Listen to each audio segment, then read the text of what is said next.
Jimmy McAllister found the net. Goal for Wednesday. Terrific goal by Sheffield. Chris Waddle, is he going to have a crack? Oh, he does, and he scores! Still Glenn Wheeler! Aidan Flynn works the Is there time for a winner?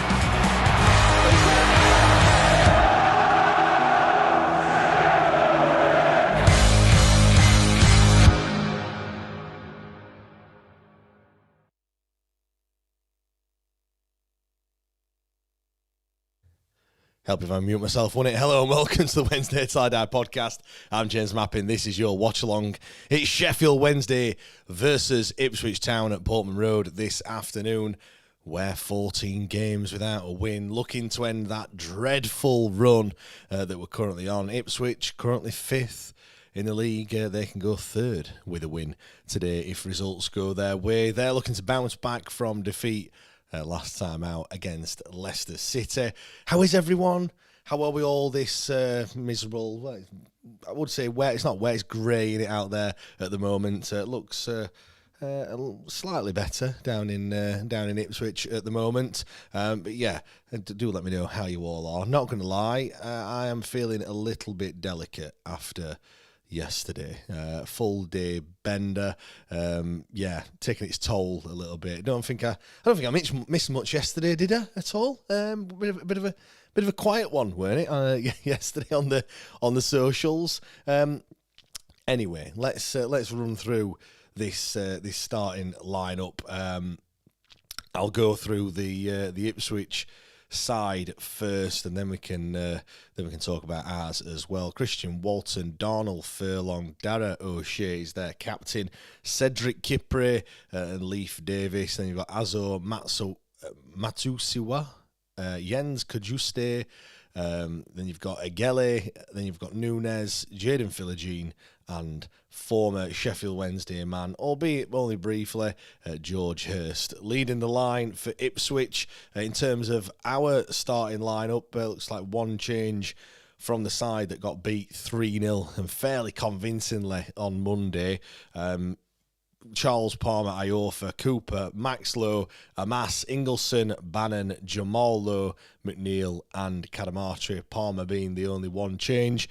Coming in for Sean Fazier, who is of course gone to AFCON now, along with Jan Valery, the African Cup of Nations. He'll be representing Zimbabwe. Jan Valery representing Tunisia as well, so he'll be having a beady eye over how they get on over the coming games. When are their first games in the competition? Let me have a quick look. Zimbabwe have got Egypt. Nice early test for them in Mo Salah, I'm guessing. That's on Monday at 8 o'clock if anyone was interested. Do get in the comments as well. Always nice to see people in here. Always good. Get your comments in and we'll have a good chat. I wanted to kind of talk a little bit about the just kind of what happened yesterday, really. Just in terms of obviously been catching up with what's gone off. Obviously, things flying around at the moment when it comes to the takeover and things. I just wanted to kind of read some of the reports. You can see Dill's in here. We've got Daniel in there as well. Cheers, guys. I just want to kind of go through a few things. Arif Ahmed from ITV Calendar kind of kicked things off at around about 1:30 yesterday. He said, "It's my understanding McAvoy and Storch have been unable to come up with the non-refundable deposit, so Mike Ashley will be named as the preferred bidder for Sheffield Wednesday. He understands his bid is below 30 million, so they will be hit with a 15-point deduction next season." That was kind of sent everything into meltdown, I feel, yesterday afternoon. That was, like I said, around about 1:30. Rob Staten from BBC Radio Sheffield did then come out and said, led to believe the process is still ongoing with Sheffield Wednesday and no firm decisions made yet. He says he'll update when we can, but not necessarily expecting anything concrete today at the moment. Obviously, this was yesterday when this was posted.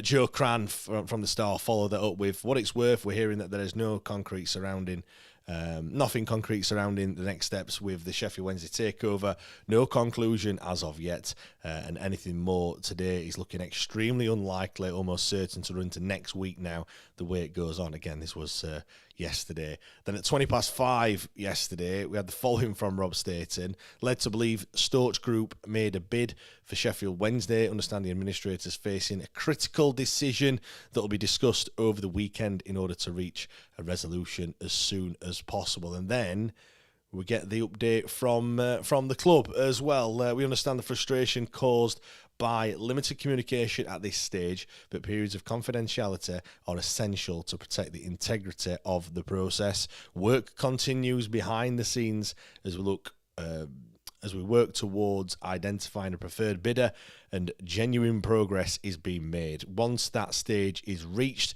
the EFL will need to complete its regulatory checks. We will provide updates as soon as we are able to do so without jeopardising the process. Thank you as always for your continued backing. On behalf of everyone at Sheffield Wednesday and Begbie's trainer, I'd like to wish our supporters a Merry Christmas and for the football club a much brighter new year. Do you know what? I don't know if I'm reading too much into it, but is that saying that they're not going to talk to us now between now and and Christmas and New Year? I could be putting 2 and 2 together and getting 7 on that one. But just to kind of wrap it all up, James Board looks like he's pulled out of the running. So that just leaves McAvoy and Storch and Mike Ashley. Now it appears that McAvoy isn't in the running either, but the Storch family have made a bid, or looking to make a bid, or still in the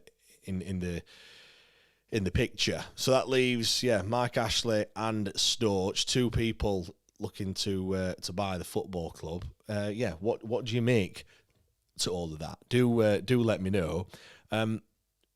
For me, I do feel a little bit underwhelmed, I think is probably the word to use, just because of all of the talk that there's around the club. We're now looking potentially at a 15-point deduction when, we were talking about brand new stadiums, we were talking about training grounds, we were talking about all these things that could potentially be done with the new owner at the helm. I'm not saying whoever the new owner is can't do those things, but it's looking.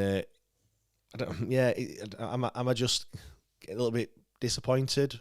Maybe. I mean, nothing's happened yet. We don't know. But sat here right now, and all I ever do is give my honest opinion. I'm not going to tell you something that I'm not feeling, and that is my honest opinion. It is just a bit, oh, really? Like if you know what I mean. And we're looking at people are falling by the wayside, which I know is what the bidding process is all about. But they're almost not being outbid in the process. It's just like the survival of the fittest, really. Who can outlast the others, really? And people falling by the wayside now. Obviously, it looks like with this Storch bid, there may be some question marks over the source of funding, or whether they're going to pass the EFL fit and proper test, which I believe Mike Ashley would probably go through in flying colours. So yeah, it's going to be very interesting to see what happens in the next, in the coming days, in the coming weeks, however long that may be. Let's see what some of the comments are saying. Let me try and get some up on the screen. Got Dill said good morning. Well, it is afternoon, but anyway, we'll let you off, Dill. Daniel's in here. We've got Tom in here as well. Dill says, I know we've got our club back, but I feel so disconnected with it all. And Thomas saying just very burnt out with the whole process. Yeah, I have to agree. It's getting a bit tiring now, isn't it, really? And I know these processes do take a while, but I suppose right at the beginning we were told lots of people, lots of interest, lots of people looking. They were showing, by all accounts, showing people around left, right, and centre constantly. And then now we're getting to a stage where it rumbles on a bit further. We're now 15 days past that initial date. I know I keep banging on about it, and I know they did address it, and they said that that date's passed and they're still not in a position.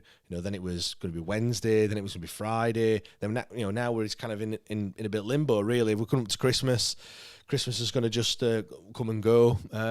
there's still a lot of football games as well. We've got January where a lot of people were thinking, could we actually bring some players in January? Could we bring some loan players in of a decent quality just to bring a bit of better excitement back at Hillsborough? Because there were a lot of people that didn't go on Monday. It's going to be interesting to see how many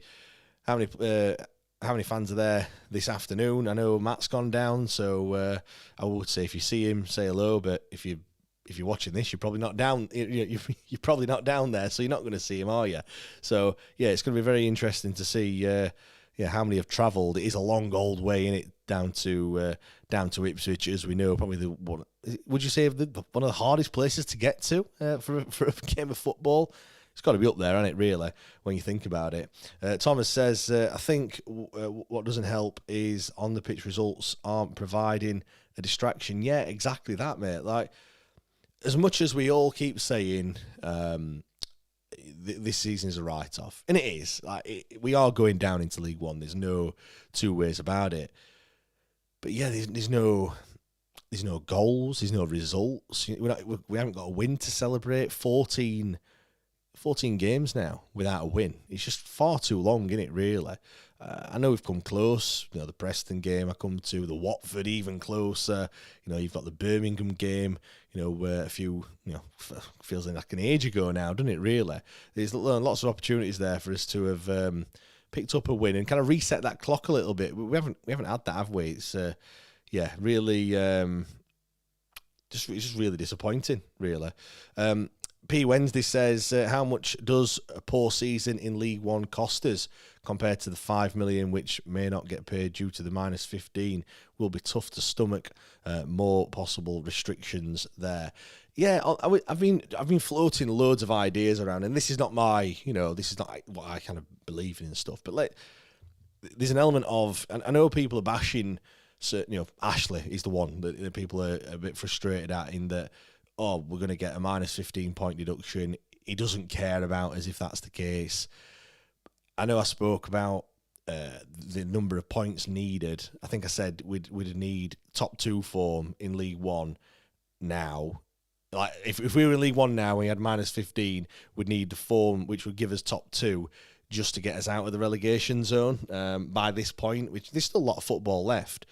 And I guess if the aim is to get out of League One in the first season, then yes, a minus 15 it's a tall order in order to do that, to then finish top 2 or get in the top 6 or whatever it may be. If the aim, I know the aim is to get out of the league, but if realistically it's not the be-all and end-all, it's took us 2 seasons, the past 3 times that we've been down there, let's not forget. We haven't bounced straight back up on any of the last occasions that we've been down. If we can stay up still on minus 15 points, and the plan wasn't to go up anyway, does it really matter? What's the difference between finishing 9th and, say, I don't know, 18th or what it may be? There is that element to it as well. And can we build a squad good enough? And I've seen certain comments saying, who would want to come to a club that's on minus 15 in the League One? And yeah, I understand that, but not a lot of.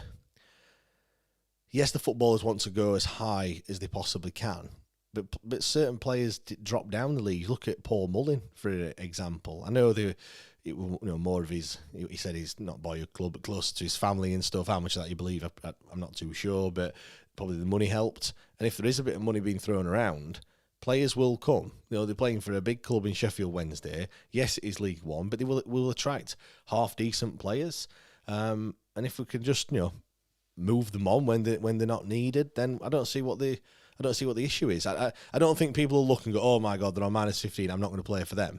Like, it probably ultimately doesn't really matter for them. If you're on minus 15 but you're winning football games, you'll soon eradicate that, and does it really matter? I don't know. I'd like to know what your thoughts are on that. Would it be a bigger disaster as what people are thinking to start the season on minus 15 next year? I don't know. Dill says, feel like it wouldn't feel like a fresh start, as the ghost of he who shall not be named is still haunting us. Yeah, and again, I look at the reason why we're talking about this, and it is because of him. And all of this could have been avoided. It's not just suddenly come about. We've been talking about it for quite some time. I can't help, and I don't know this for a fact, but I can't help but think that all this debt that's been racked up, obviously the one that he's racked up has been cumulative over the years, but some of the other debt that we've got that needs to be paid back, that surely can't be an ongoing thing. That's fairly recent, you would have thought, and that again, that could have been avoided. And I know there's the stadium, the debt that's on that, which is about 6 or 7 million, I think, is wrapped up in it and stuff. But all the other stuff, surely it's only fairly recent, and the fact that we get to a point where like it's only this season where he stopped paying players on time. So I can only presume that's the period that we're talking about. Had he have sold the club last season, we wouldn't be in this situation where we're owing massive amounts of money. But yeah, we'll see. Let's just turn our attention to this afternoon then. Ipswich Town against Wednesday. Yeah, I am not holding up much hope. Sorry to be the bearer of bad news. Sorry to be Mr. Pessimistic. But yeah, a draw today, if you offer me a 0-0 draw or a 1-1 draw, whatever it may be, I would absolutely snap your hands off. I think, yeah, call me Mr. Negative.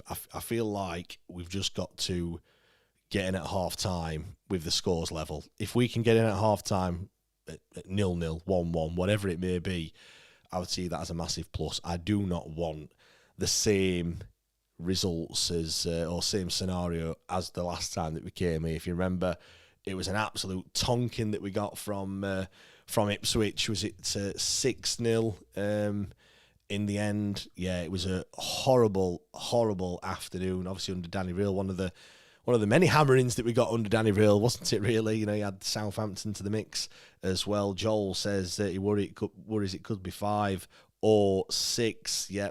Look, I really hope it isn't. Yeah, get your score predictions in. Those are watching. What's the score going to be this afternoon? What is your prediction? Is it just a case of damage limitation? I mean, you look at the side. Let me just bring the starting lineup for a second, and you have a look at that side there.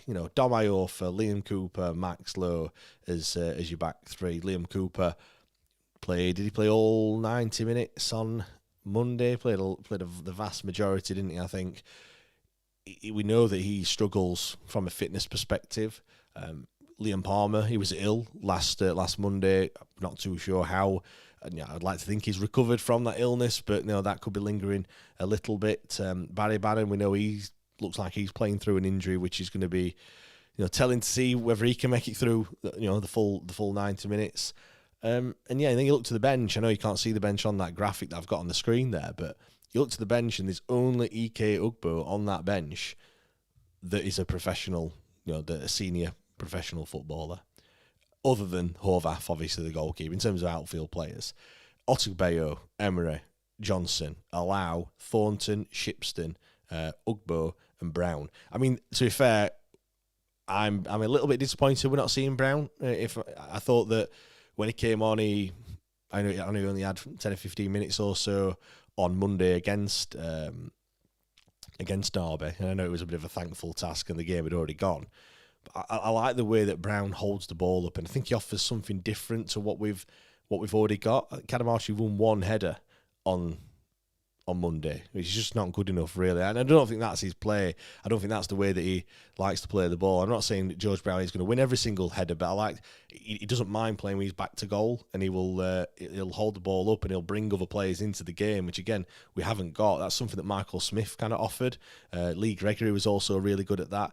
We don't have those players anymore, and we're just we're struggling in that regard. I know Pierce Charles can play the ball on the deck. He doesn't have to go long all the time, but I think in a game like today, we're going to be under the cosh from the minute one, and we need to be able to alleviate that pressure some way. And you do that by let's lump it up and let's try and get the ball up the other end of the pitch. If it's just coming straight back, it's just not really going to work.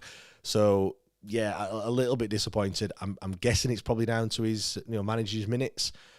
I would have probably liked to see him start for the first 60 and maybe not play the last half an hour, or play the first 45 and come off at half time, or whatever it may be. But yeah, we'll see. I'm sure we will see him at some point this afternoon. I mentioned Ugbo.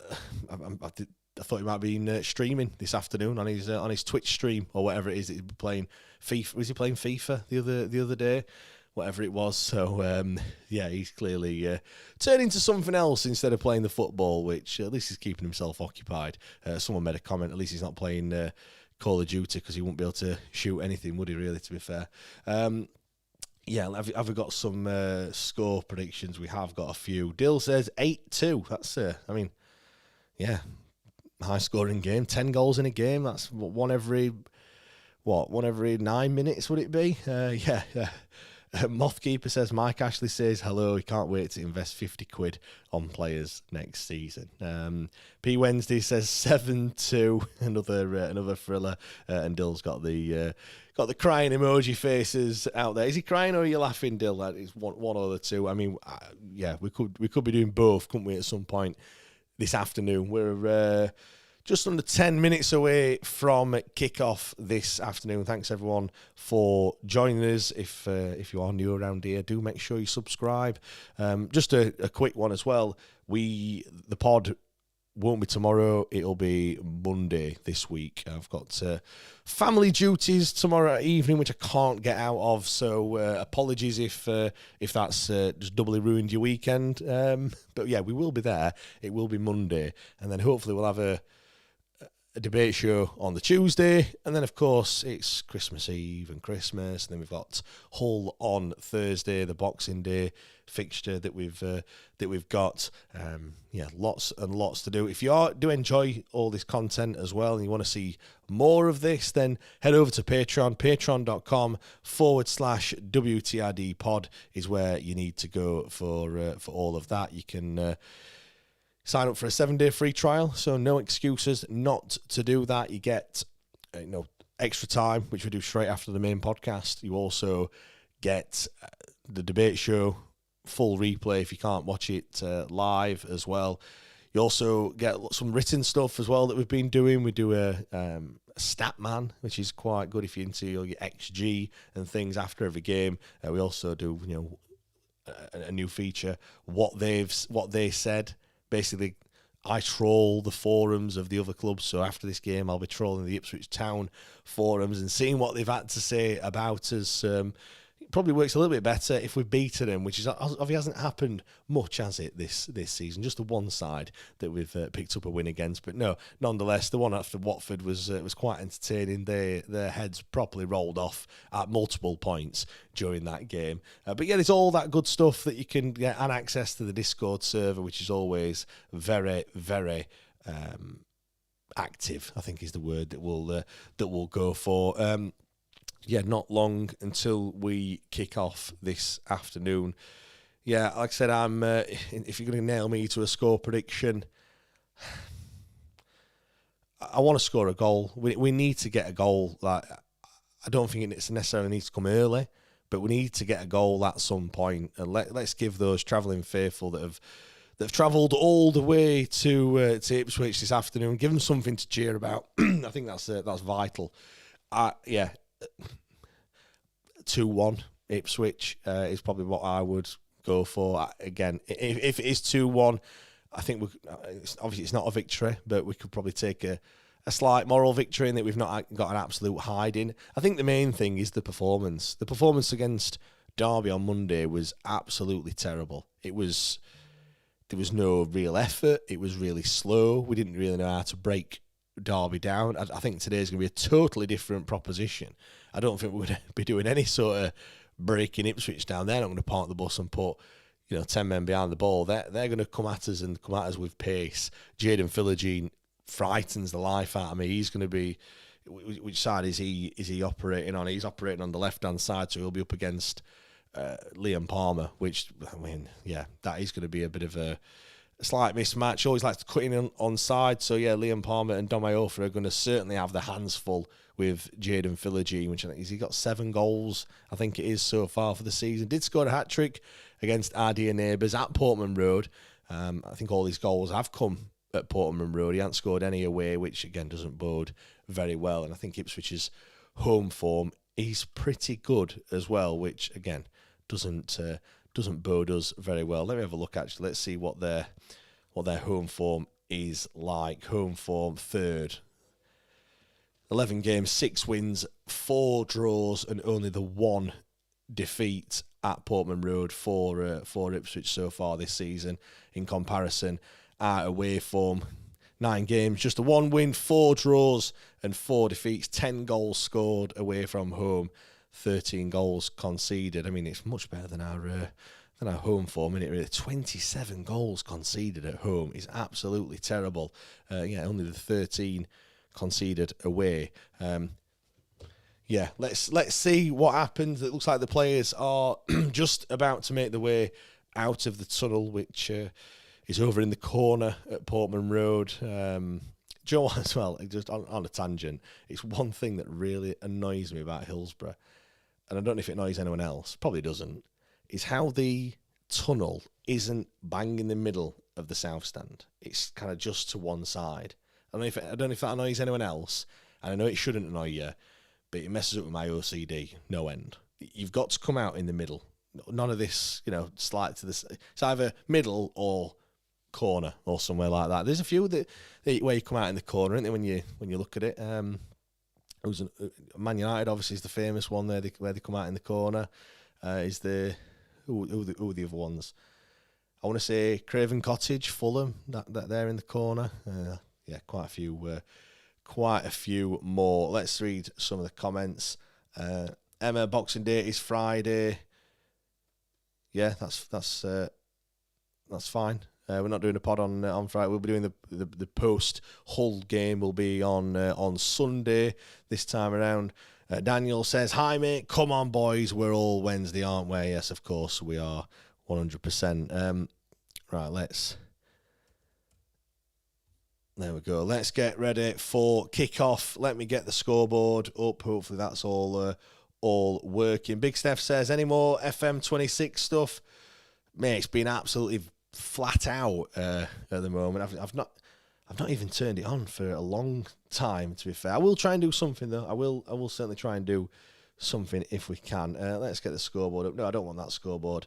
I want that one. That one looks much better. Hopefully the time will be accurate and stuff. As Wednesday walk out wearing their third strip this afternoon, all white shirt, white socks, and white shorts with the blue pinstripe, of course. Looks like Ipswich are wearing. Are they wearing white shorts as well? Yes, they are. It'd be blue shirt, white shorts, and blue socks for Ipswich. Again, I know I said this last time with West Brom. I always thought that you couldn't wear the same colour shorts as the opposition. Clearly, that's not a rule. So apologies on that one. We're just moments away from kickoff. It's going to be going to be very interesting as to see how we're going to get anything out of this game. Really, like I said, do get your comments coming in throughout the game. I will bring them out. P Wednesday's rules of thirds, James, with the stand. Not quite the golden ratio. Yeah, is it on the third? I don't think it's just off centre, isn't it? Yeah, again, the fact that the dugouts aren't in the middle either, really, it just does something to me. Like I said, really shouldn't annoy me, but it does. What did everyone think to Matt's little rant on the pod last weekend? Set him off on one, didn't I? Really, there when we started talking about Mike Ashley. I think it was a bit of an eye opener, to be fair, when you hear about what's been said. Again, for the record, I said it on the pod. Like I wasn't as I didn't think it would be such a bad move. I don't think it's going to be here for the long haul, and I'm all right with that. I'm absolutely fine. I think just get us on the straight and narrow and get us sold, and let's get the big money people in that can actually see the potential once we're a solid championship side, and get us back to the promised land. But we'll have to see. We'll have to wait and see what is going to happen. Neville, Mike, Ashley, Will. What, get us on the straight and narrow? Yeah, I personally think he will. Again, I'm optimistic when it comes to that. I'm willing to give people a chance. I think also as well, he can't really be creaming any money off the top. There's nothing. He's got to build it first before he starts doing that, and then we'll be better as a football club. We are. I don't think people realise how much of a problem we are in terms of a club, and how we've just stood still, really, when it comes to the infrastructure. We are miles behind many other clubs. I'm not just talking about the stadium, that does need a lot of work doing to it, but all the other things as well, the training ground and all that stuff. Mark says, I'm sick of and tired of all this takeover talk, blah, blah, blah. Mark, there's nothing else to talk about. It is the hot topic at the moment. It is the thing that everyone's talking about. So we have to talk about it. Right, let's... there we go. We are underway here at Portman Road. Big Steph says, what Matt said, Mark Ashley is terrifying. I know, yeah, terrified quite a lot of people, I do feel. Right, why is that not working there? Right, see, like that should kick into life in a second. So the comments are coming up.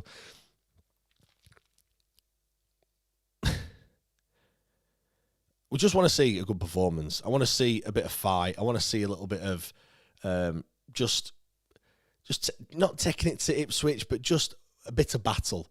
Again, we didn't see that at all on Saturday, and I really want to see that. If we go down against Ipswich, like I said, our season is all but done. Mark, no, we don't have to talk about it. Mark, apologies, it will be talked about, because that is the main thing at the moment. Once it's all over, it's done. Draw a line under it and move on. But yeah, everyone's got an opinion on it, and we will. Unfortunately, Mark, we will be talking about all the takeover stuff. Hopefully, it is sorted sooner rather than later. Ipswich have currently got the ball just stroking it around quite confidently at the back at the moment.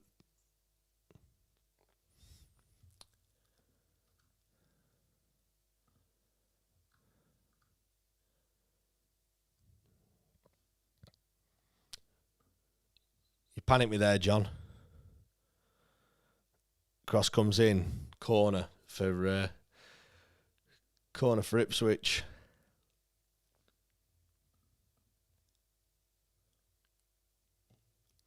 QPR have already taken the lead up against Leicester. Philogene just tried the Rabona to cross it in. We're a minute and a half into the first half, and he's chucking out a Rabona. Right, it's going to be an in-swinger from Ipswich. First corner of the game, 2 minutes in. We're doing looks like man-to-man marking in the box there. The corner comes in. Palmer is not even... do you know what? I don't get that at all. When you're defending corners, Palmer's literally not even looked anywhere near the ball. He didn't even know where the ball was. If you watch it here, and it's not Palmer, it's Max Lowe. He just ran into his man. And he's just not even made any attempt to play the ball whatsoever. And it's I just don't see that method of defending. Like, what's all that about? Pete Wednesday says, no system change then. Maybe it might need a try. Yeah, I think something needs to happen at some point. I don't know what he tries, though. I haven't got the players to change anything, have we, to be honest? Looks like we're playing Jamal Lowe and Cads up top. Looks like Cadamartri is just playing in behind the front two. Oh, good bit closing down from Cadamartri. it's quite easy for Ipswich just to pass it around us, though, to be honest. There does look a little bit, I know we're 3 minutes in, but there does look a little bit more intensity from the boys. It's just we need to keep that up really throughout that. Oh, it's a late challenge from Harry Amass who brings down his man. It's going to be a free kick to Ipswich.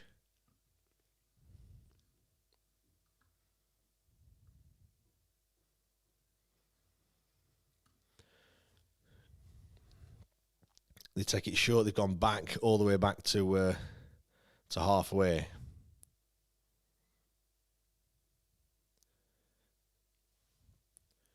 It's going to be a Ipswich throw in on that far side.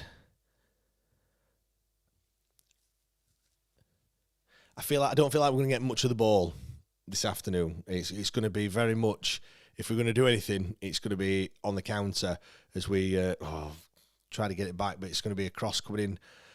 Philogene crosses it in right-footed. It's looking for George Hurst, who heads it, and it just goes over the bar. Ipswich with the first chance of the game. It's a header from the penalty spot. He's leapt up quite well, and he's just nodded it over the bar. Early scare there for Wednesday. Yeah, it just steals a yard on Max Lowe. I'm not sure if he was offside or not. He leaps really well. He's a header. I think Pierce Charles had that covered, to be fair.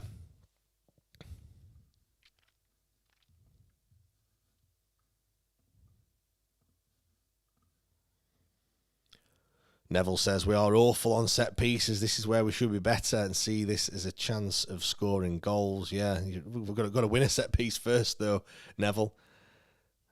Oh, we've ran the ball out of play. It's going to be a throw-in on the far side for Ipswich. Can hear the Wednesday fans in fine voice, as always.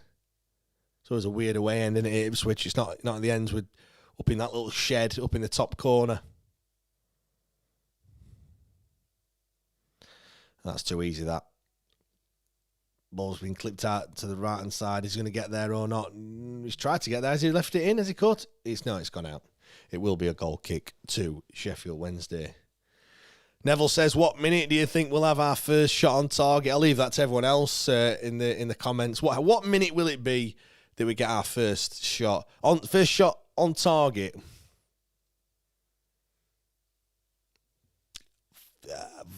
35th minute. Could be later. I don't know. We've had 2 in the last 2 games. 2 shots on target. We did actually score that one shot on target that we had against Watford, of course. As George Hurst is currently down at the moment. I don't know what he's done. I don't think it was a challenge. I don't think it was a tackle, but he's down and looks in a little bit of discomfort.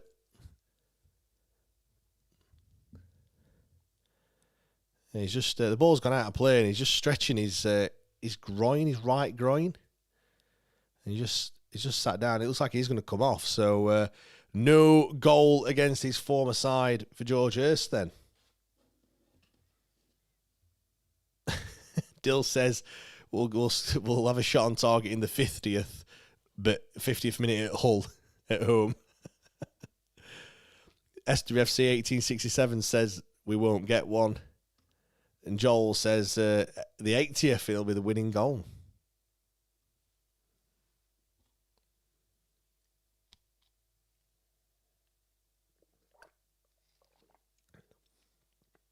I'm not sure what George Hurst has actually done there. He just, when the ball came over, he's just holding it looks like it's his groin, and he's running off. Is he going to stay on, or is he going to come off? Looks like Kieran McKenna is giving some instructions to one of his substitutes, and he's shaking his head. No, it looks like he's going to be coming off. So yeah, first change. Is he coming on? I don't know what's happening here. Is Hurst going to carry on, or I mean, they're down to 10 men at the moment, so this is where we perhaps need to capitalise. Oh, I'm giving a foul away. Unfortunate. Russell says, remember Carlos being sacked on Christmas Eve? Get ready to be busy on Wednesday. Well, yeah. that the one that was at 11 o'clock at night, or was that Tony Pulis that got sacked there? No, George Hurst has been substituted, and he's going to make way. P. Wednesday says, some think Palms will do another season in League One next season, but I think this may be his last. What do you think, James? Yeah, I agree. I think, yes, he's going to drop down a level, but I don't think he's been standout, and he hasn't been playing every week either, has he? There is an element that he could be a bit of a squad player, bit part player, but no, I think we've got to start looking to move these players on, really. Like we don't need multiple players 35, 36 years old. There's just no need for it, personally. It's nothing against Liam Palmer at all. I just think we want to start bringing some other players in, and just like I said, move these players on. A bit of a scrappy bit of play there, but we managed to clear the ball. But it is going to be an Ipswich throw.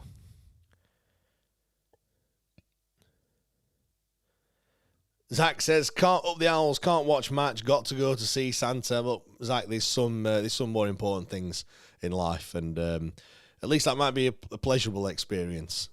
I can't see this one being that pleasurable. But look, I could be made to eat my words as Bannon puts their centre back under a little bit of pressure, forces him into. Is it going to be a foul? No, yes, it is.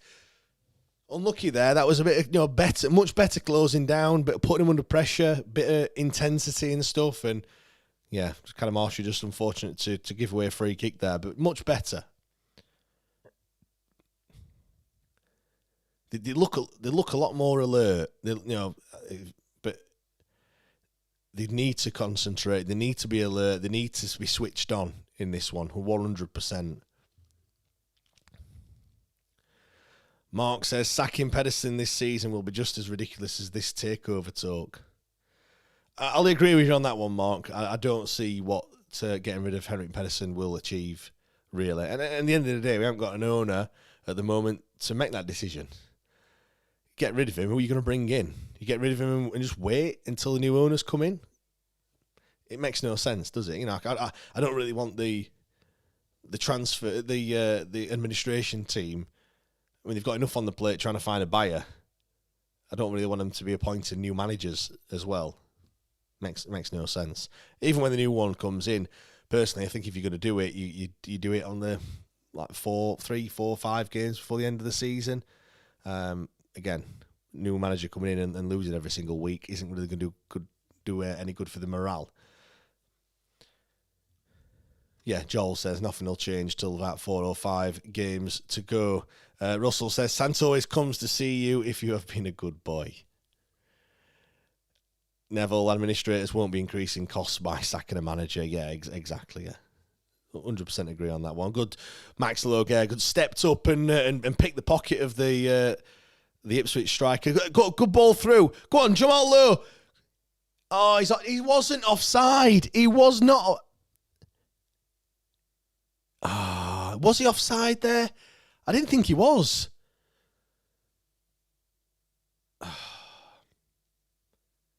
I didn't think he was offside there. We're going to watch it back on another replay. I could be wrong. Let's have a look. The ball looks to come across. The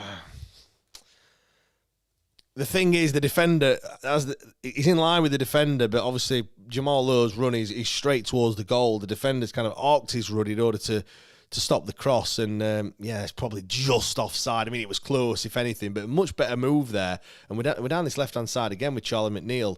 Jamal Lowe bundled off the ball, but he still comes out with it on this left-hand side, looking to get a bit of space, but can't do so. And Mass will take it. He's brought down. It is a free kick.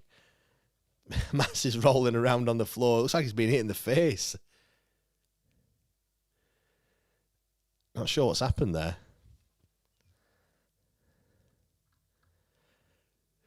While we wait for this one, P. Wednesday says we need to ask Santa for 3 points, a positive takeover, and wildly some EFL understanding. I'm just going to watch this challenge here from Mass, and he kicks him. He stands on his head or kicks him in the head. I think it is accidental from Furlong, but yeah, it looks a bit shaken, but I'm sure he'll be all right, the young lad.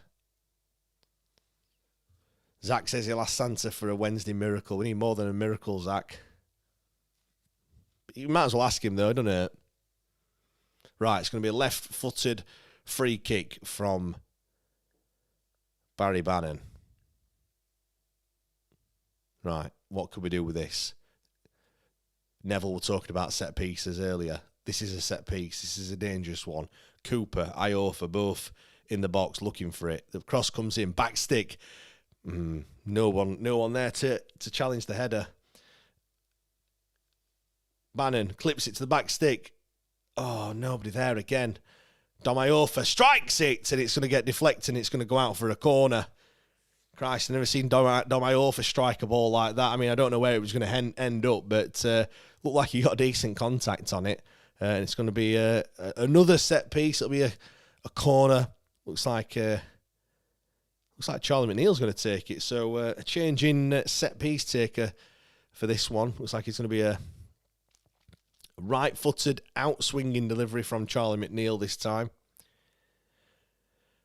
Everyone's at the back stick. Barry Bannon's on the edge of the box. He's clipped it out. Free header! It's a free header. Bailey Cadamartri, he's got lovely work to get free. He's unmarked, and absolutely no one's picked him up. Free header, he's got to be in the target there. It's better. We're 15 minutes in, it's still 0-0. We have had chances. Oh, here we go. Jamal Lowe's just nicked the ball off. Come on, Jamal Lowe, come on! Oh! Jesus, keeper's beaten and their man's cleared it off the line. Can't have out, can we? Cannot have out. He's just nicked the ball off the defender. That's... Furlong's just pushed the mass off the ball quite easy there. But yeah, it's Jamal Lowe really alert there. Keeper's come and backtracked. He's put it past him, and good defending from the Ipswich defender just to get back and get it off the line really acrobatically as well. Which fair enough. Again, no, can't. It's gonna be a throw in for Ipswich on this near side. Great start, really good start, I have to say.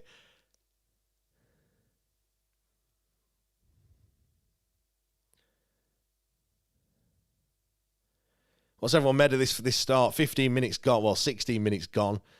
I think the intensity is good. We're trying to win the ball high up the pitch. I think it helps. We're not just retreating and putting 10 men behind the ball. There's a bit of battle and a good strong tackle there from Cooper as well. Where, it was. I've got no real problems at the moment, and they're panicking at the back as well. They're not playing very well at all, and this is where we've got to capitalise on it, because you'd like to think they're not going to be like this for the rest of the game. Another strong tackle by Ingleson. Go on, son. Plays it into Bannon. Bannon's got Palmer out on his right hand side. He's going to find him. No, he's not. He's going to check back on the inside and just regain possession as we play it all the way back to Cooper now. Just getting a few touches. Max Lowe through the middle. Fortunate, comes away with the ball. He's got it back again. And it's out to his right hand side. Get there. Oh, unlucky. It was an all right ball, but I think Palmer needed his afterburners on. Neville says start is good. It's 0-0, so a bonus. Yeah, 100%.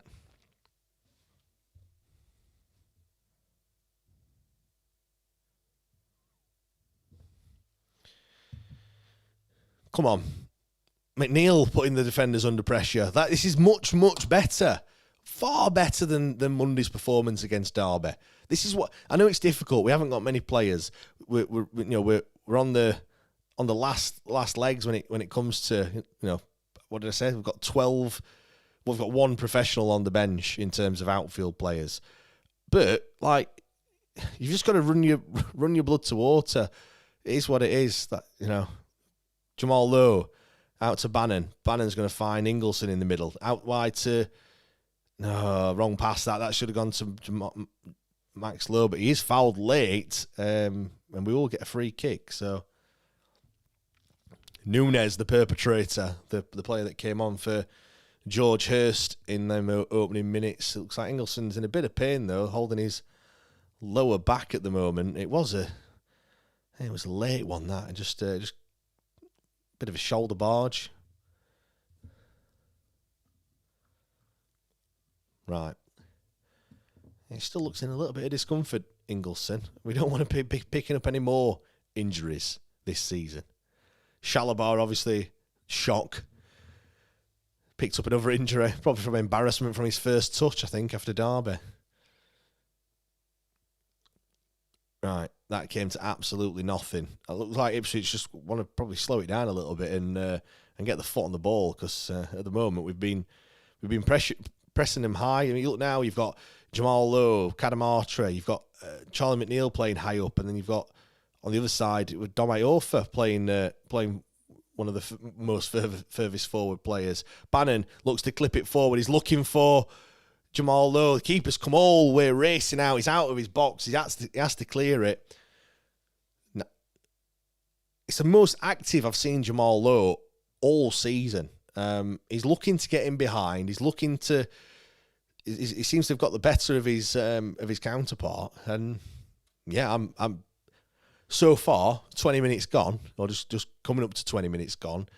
I'm actually fairly impressed with what I've seen from Jamal Lowe, to be fair. Right, it's going to be a long throw from Ingleson. We don't normally do anything from these long throws, but hopefully today can be something a bit different. Long throw comes into the 6-yard box. Dom Iorfa's hit his 50-pence head and gone straight out for a goal kick. You just want to flick them on. That's all you've got to do. Flick it on. And he's got underneath it, and he's tried to head it goalwards, and I think you're not going to score a goal from doing that. You need to flick it on and cause a bit of chaos in that 6-yard box. Ipswich have nearly got caught, but then they've raced away, and it's a poor pass. Oh, that's our ball. Got to be, surely, yes. Harry Mass more than equal to that one.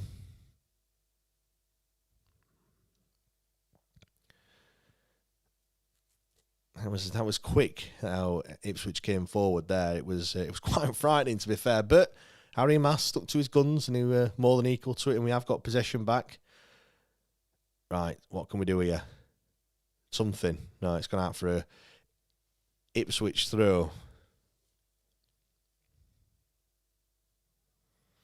Oh, that's late from Charlie McNeil. Unnecessary, I think, to be fair. He just hacked down there, man. At about 25, 30 yards out, down near this near touchline. It's going to be a free kick. Some of their big men from the back have come up looking to get the head on the ball. Got to be strong and resolute here from this set piece defending. We've had a few set pieces of our own, but we're going to have to do a bit of defending this time. Right, free kick looks to be coming in. Right-footed. Outswinger. Comes into the box. It's a header. It's an easy header. He stoops down low, but it's not going to trouble Pierce Charles' his goal. He's complaining that his shirt's been pulled, but 6 and 1/2 dozen over, really, to be fair.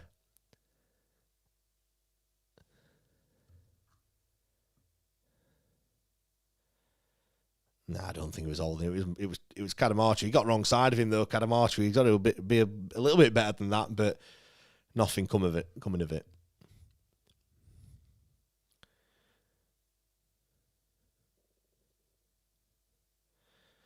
Ball goes all the way back to Pierce Charles, who's going to strike it left-footed. Long over halfway, looking for Cadamartre, but he's not won the header. Which one went down as the shot on target, by the way? Oh.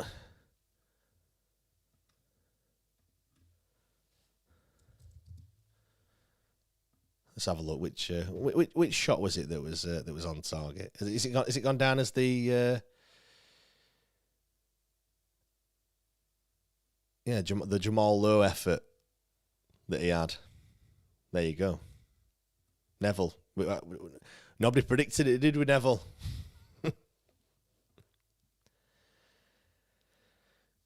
Palmer looking long, looking for Jamal Lowe. He's not going to get there. He goes down, but there's nothing coming. Oh, come on then. Chipped it. Oh. Sorry for all those noises there. The keeper's come racing out. He's bowled it out, and Palmer's nicks in and gets the ball off the toes of the Ipswich player. Keeper's in no man's land.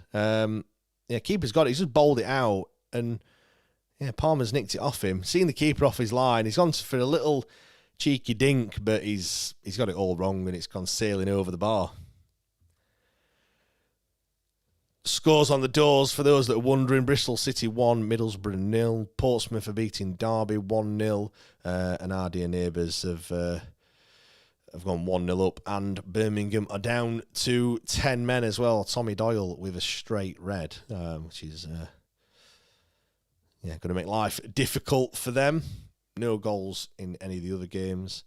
Blackburn beat Millwall 2-0 in the lunchtime kickoff. Preston drew 1-1 with Norwich, and Southampton drew 1-1 with Coventry as well. Coventry went down to 10 men on 47 minutes whilst they were leading 1-0. Not missed anything. Ipswich have the ball at the back, but it's been hassled by Kadam. Keeper has it. Yeah, much better pressing. We didn't do any of this against Derby. Although saying that, Derby didn't have much of the ball, did they really? Most of their possession was further up the pitch, but Ipswich clearly wanting to play out from the back, and Henrik's seen that and gone, you know what, let's put them under. Let's put them under a bit of pressure, and they don't like it. They've given the ball away far too many times in those areas, as Ipswich do now come forward on this right-hand side, looking to get a cross in, and he's pushed down to the ground. The referee's going to say nothing. It did look like he were looking for it, to be fair, but referee's going to... The thing is, it looks like he's gone down like he's being shot. Like Max Lowe did put his hand on him, but I don't think it was enough to knock him over. So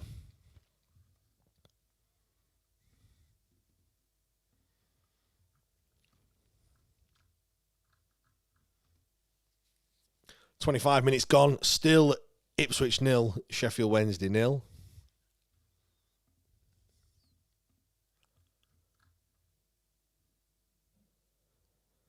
Long ball over the halfway. Max Lowe's headed it straight out of touch. And it's going to be a throw-in for Ipswich.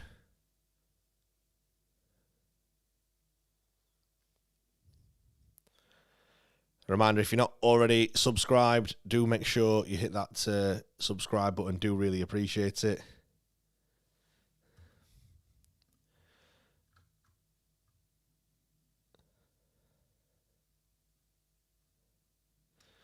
Joel says, did you say Sunday's show will be on Monday? Yes, I did. It will be on Monday this week. Apologies for that. I can't get out of some family event that we're doing on Sunday evening. So I did tell him. It's the pod, but look, once a year. Maybe it's not gonna hurt things, is it? So no, the pod will be on Sundays. They come forward. It's a great save from Piers Charles. It's a header and it's gone wide. Ooh, that were a bit of a let off there. It's a great save from Piers Charles. He's got down, ball's flicked up in the air. Just watching now, it's just an easy ball through between the lines. He's got good save with his right hand, pops it up in the air, and it's a header from, I think it's Nunes that comes rushing in, but he just can't direct it on target. I think if he gets it on target, would it go in? Yeah, possibly. Looks like we had a man on the line. But yeah, that's their got to be their best chance. But yeah, just to finish off, Joel, yeah, it will be on Monday at 8 o'clock, normal time, different day this week. Neville says, we're awful defensively. Yeah, all over the shop at times. It was very easy for him to get through there, weren't it? Nobody picked up that man who just glided straight through the defence, didn't it, really? Zach says, jingle bells, jingle all the way. How much fun it is to see the Wednesday win away. Hey, got to win first, Zach. Got to get the win.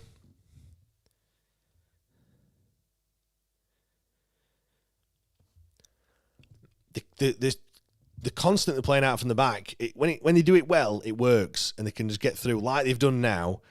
But they can be made to look a little bit silly at times, and we're going to need to continue to close them down, because we will get chances. If we're going to have a chance of getting a goal in this game, I feel like it's going to come from an Ipswich mistake at playing out from the back. So we've got to continue. I know why they do it. They want us to commit more and more men forward, and then they're just going to clip it over the top. But at the moment, I think if we're going to get anything, it's going to come from something like that. That's where Jamal Lowe's chance came from, that got cleared off the line. Palmer had a chance only moments ago. Yeah, they've all come from defensive mistakes. Joel says, who expected 0-0 after 25 minutes? Mate, look, if you were listening to me at the start, I was worrying. I was fearing the worst, and I'm sure a lot of people were as well. I think this was the same as, was it the Preston game, where we all, I went into that game thinking this is going to be an absolute hammering, and we found ourselves 1-0 up after 10 minutes. So I know there's no pressure on any of the games, but in this one we are the massive underdogs, and I think that suits us. What does suit us is when we don't have much of the ball. I'm not sure what the possession stats are. Yeah, 62, 38. Yeah, when I think our sweet spot of playing well is that 30 to 40% possession mark. Anything over that, and we do tend to struggle. So we just got to give them the ball. I know that sounds mad in a game where you have to have the ball to score goals, but we will get it, and we will get chances. We've just got to be clinical. That is the other thing. Let's see what other people in the chat are saying. Mark says playing well here. This is in the Discord chat, by the way. Ipswich cannot continue to play this badly. I think the same. Neil says all Wednesday so far need to get a goal from these opportunities, because if they score first, and then little shrugging the shoulders emoji. Kieran, it's so funny watching teams turn up acting as if we're just going to fall over. Although saying that, you get one against us, and then we will. Yeah, we do tend to crumble, don't we? At times, ball's gone over the top, and Ipswich are coming forward now. A strong tackle from Max Lowe there, and it's us on the break. Jamal Lowe looking to get behind. Keeper keeps coming out, and he's he's playing that sweeper keeper, and he's mopping up a little bit. But Jamal Lowe constantly looking for that pass over the top. You watch this one here. Bannon picks it up straight away. Jamal Lowe is wanting the ball. He's wanting the ball over the top. I think Ipswich are playing quite a high line, and it's allowing us to do that. And hopefully one of these ones are gonna go in. They're gonna create an opportunity. It's half an hour gone. It's still 0-0 as we just give the ball away. It's a loose tackle from Ingleson that gets jumped, and they're coming forward now. Ipswich, edge of the box, left-footed. It's come out to Philogene, who's Jesus Christ, acrobatic, hit the post. Wow. The ball's flicked up in the air, and Philogene's done the acrobatic overhead scissor kick or whatever it was, and it's smashed against Pearce's right-hand post. Oh, it's a fun. The technique on that is absolutely wonderful. Yeah. Lucky there. Pierce Charles had absolutely no chance.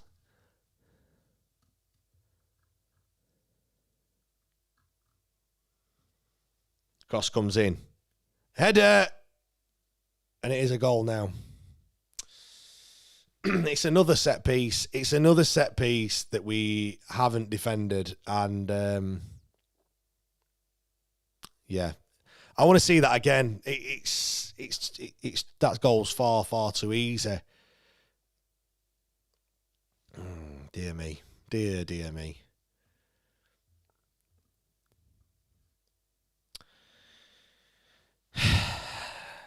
When are we going to learn about defending from set pieces? I'm just going to see it now. It's Domayofa's man. Domayofa has to be stronger there. I know I was just arguing there. Sorry. Dom Iorfa has to be better. He has to be stronger. He's not. He's just got pushed off the ball by Cedric Kipre. He's just been handed off. They were both at each other.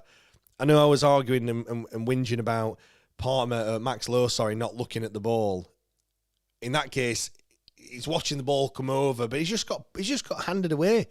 It's far too easy. And I was hoping we could get to half time at 0-0. This could be it now. This could be it's going to be difficult now. I think they're going to have the tails up. They'll have the crowd behind them a little bit more now.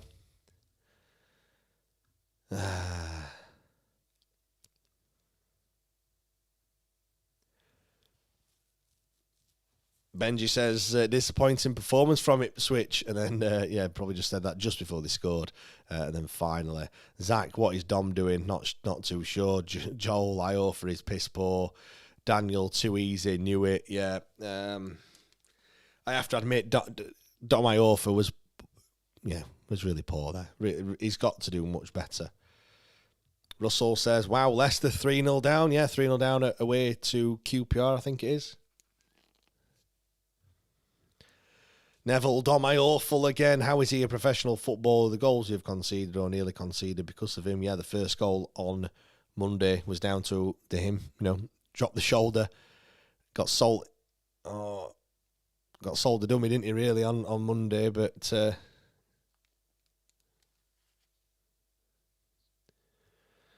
going to have the ball here. We're going to have the ball for the Ingleson non-effective long throw that we have.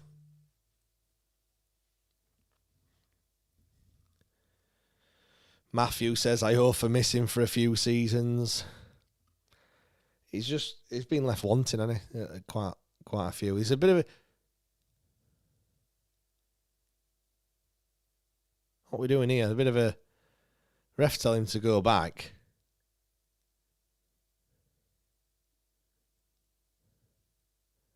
One of the Ipswich players are on the floor. Looks like Cooper and is it Kipre that are having a bit of a to-do in the 6-yard box. Ref's going to call a player over here.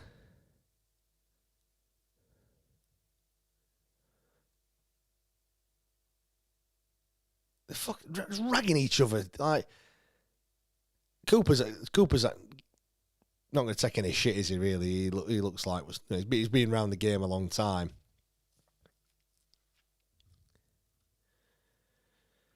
Right, we're finally going to get this throw-in to come in. It's a long throw. Flicked on. Eventually, we've actually flicked one on. Doesn't come to anything, and Amas just hoofs it in the air. Ingleson tried to head it, but didn't manage to do that. Is that... yeah, well done, referee. Well done. Their players fall on the floor. They think if I can handle it, then it's going to be a free kick. It wasn't a free kick. It's got to be a yellow card, that. You can't just handle the ball. Not bad. P. Wednesday, strikers who fared well for us in League One in our past, McLean and Medine. Signings from Scotland and the lower league. We'll do the same kind of route. No out and out striker under Moore. Not too sure. I think football's moved on, hasn't it, really? I know what you mean. I genuinely don't know what the recruitment strategy is going to be in League One. We just need to get competitive again, don't we? Jamal Lowe's going to hit this one, right-footed. Ooh, it's caused a bit of chaos. Is that going to be a corner? It is.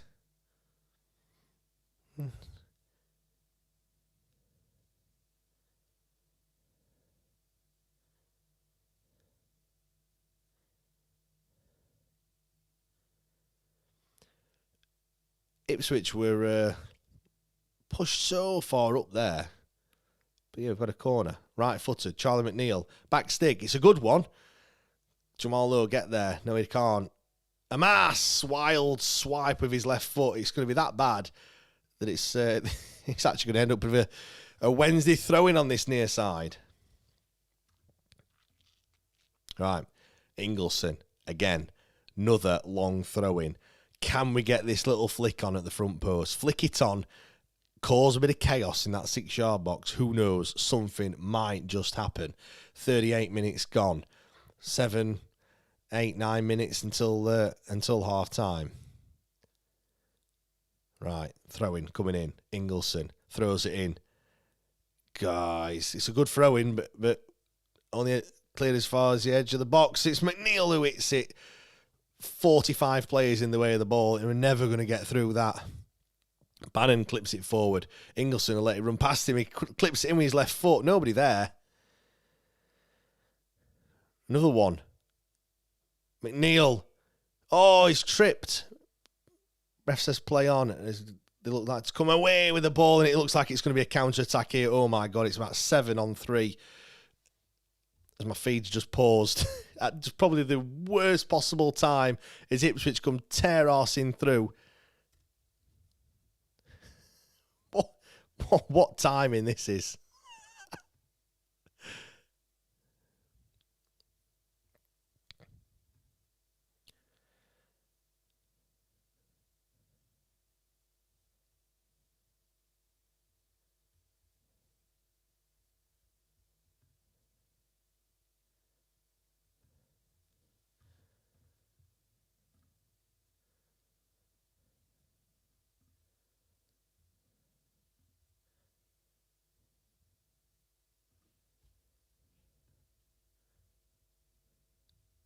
Right, we'll be with you in a second, just as I try and frantically sort this out.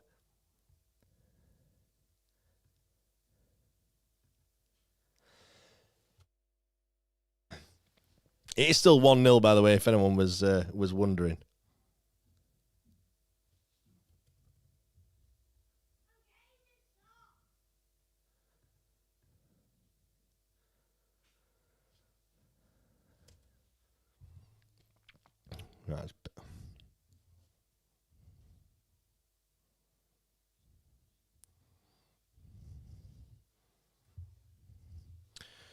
Right, we're back on. We're back on. Apologies for that.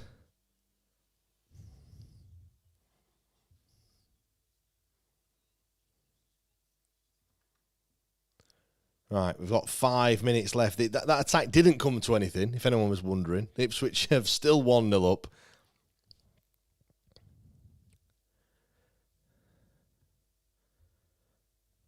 Are we back on? Yes, we are. We are back on.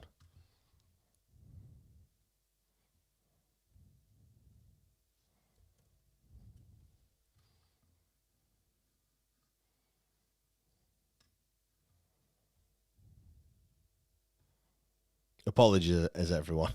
Apologies for this. There we go. Right, 4 minutes to go in this first half. Bannon just played a ball forward there.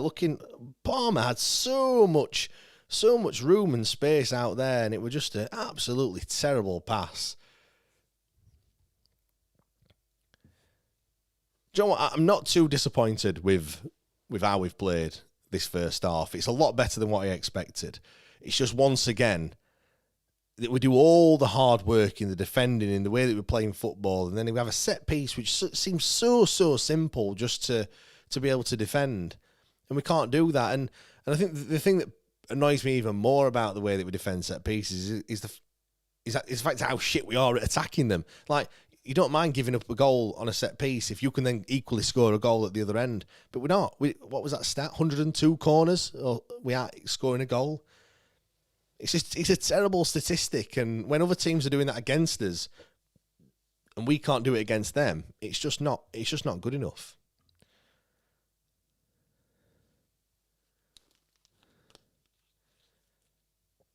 Russell said my feed has paused. Yeah, I think it was an iFollow issue. iFollow shit its pants for a second. Ball goes out. It's going to be a throw in to Ipswich on this near side. Matthew could be relegated today, as we are now so far behind. 9 games left. If other teams above win, we'll be over 30 games behind. And there's more than 9 games left, though, isn't there? So, yeah, we are We are miles behind, aren't we, in the league? I've not even bothered looking, to be fair. I'm just having a look now. As it stands at the moment, yeah, Portsmouth on 21 points. We're on -9. So, yeah, the gap is 30 to survival. 10 wins we'll need successfully, consecutively, without any points picked up by the other teams, just to get back onto, just to get back out of the bottom three. It's never going to happen, is it, really? Do you know what? I don't mind this referee. Ipswich players have thrown themselves on the ground and they're looking for free kicks, but they're not getting them. Charlie McNeil or Harry Masso just ran almost the full length of the pitch there, and he's been dispossessed, which is unfortunate. But it just ran out of options, didn't ran out of room really.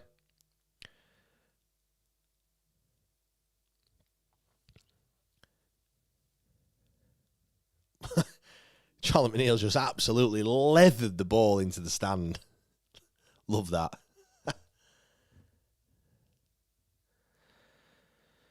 Well in. Do you know what?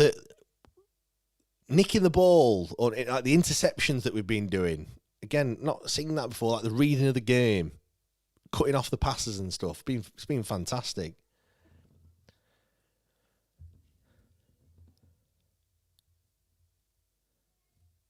I've not seen the board for added time yet. It's 1-2 minutes, I would have thought, for the goal that they scored.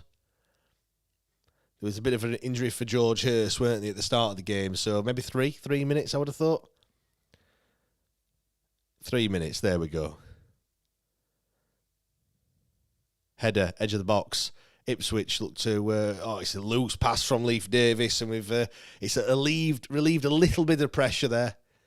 But it's going to be a throw-in that we're going to take. But can we muster up a chance in these final 2 or 3 minutes in this first half? Going in at 1-1 would be a lot better.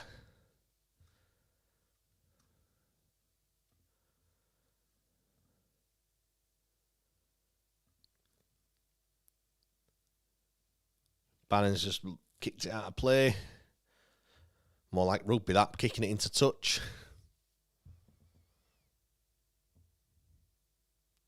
Just seen the header again. He's 6 yards out.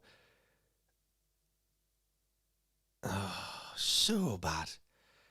So bad defending from that set piece. Just why do other clubs make it so easy and we make it so damn difficult from set pieces? I just don't get it. Every time the ball comes in, I just expect it not to reach its man. And every time the other team have a free kick or a set piece, I'm expecting it to end up with a chance on goal.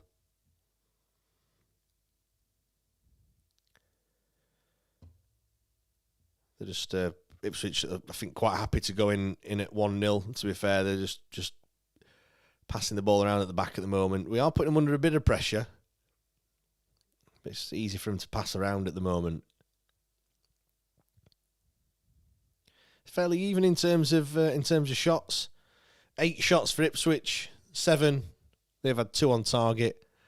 We've had just the 1, which came from Jamal Lowe. Let's not forget we've had one cleared off the line already in this game. We have had chances. It's just about putting them chances away, isn't it, really? Ipswich come over this halfway. There's a minute left in of the 3 added on that the referee's given. It's very slow at the moment. I think both sides are perhaps happy to go in at the break at the moment as they're down this left-hand side trying to fashion a way to get across into the box. It's Philogene, the tricky winger, who gets pulled back by, is that Charlie McNeil? It's going to be a free kick. Sometimes that's the only way of stopping Jaden. I think, it's Bailey Kadamachi who a quick tug of the shoulder.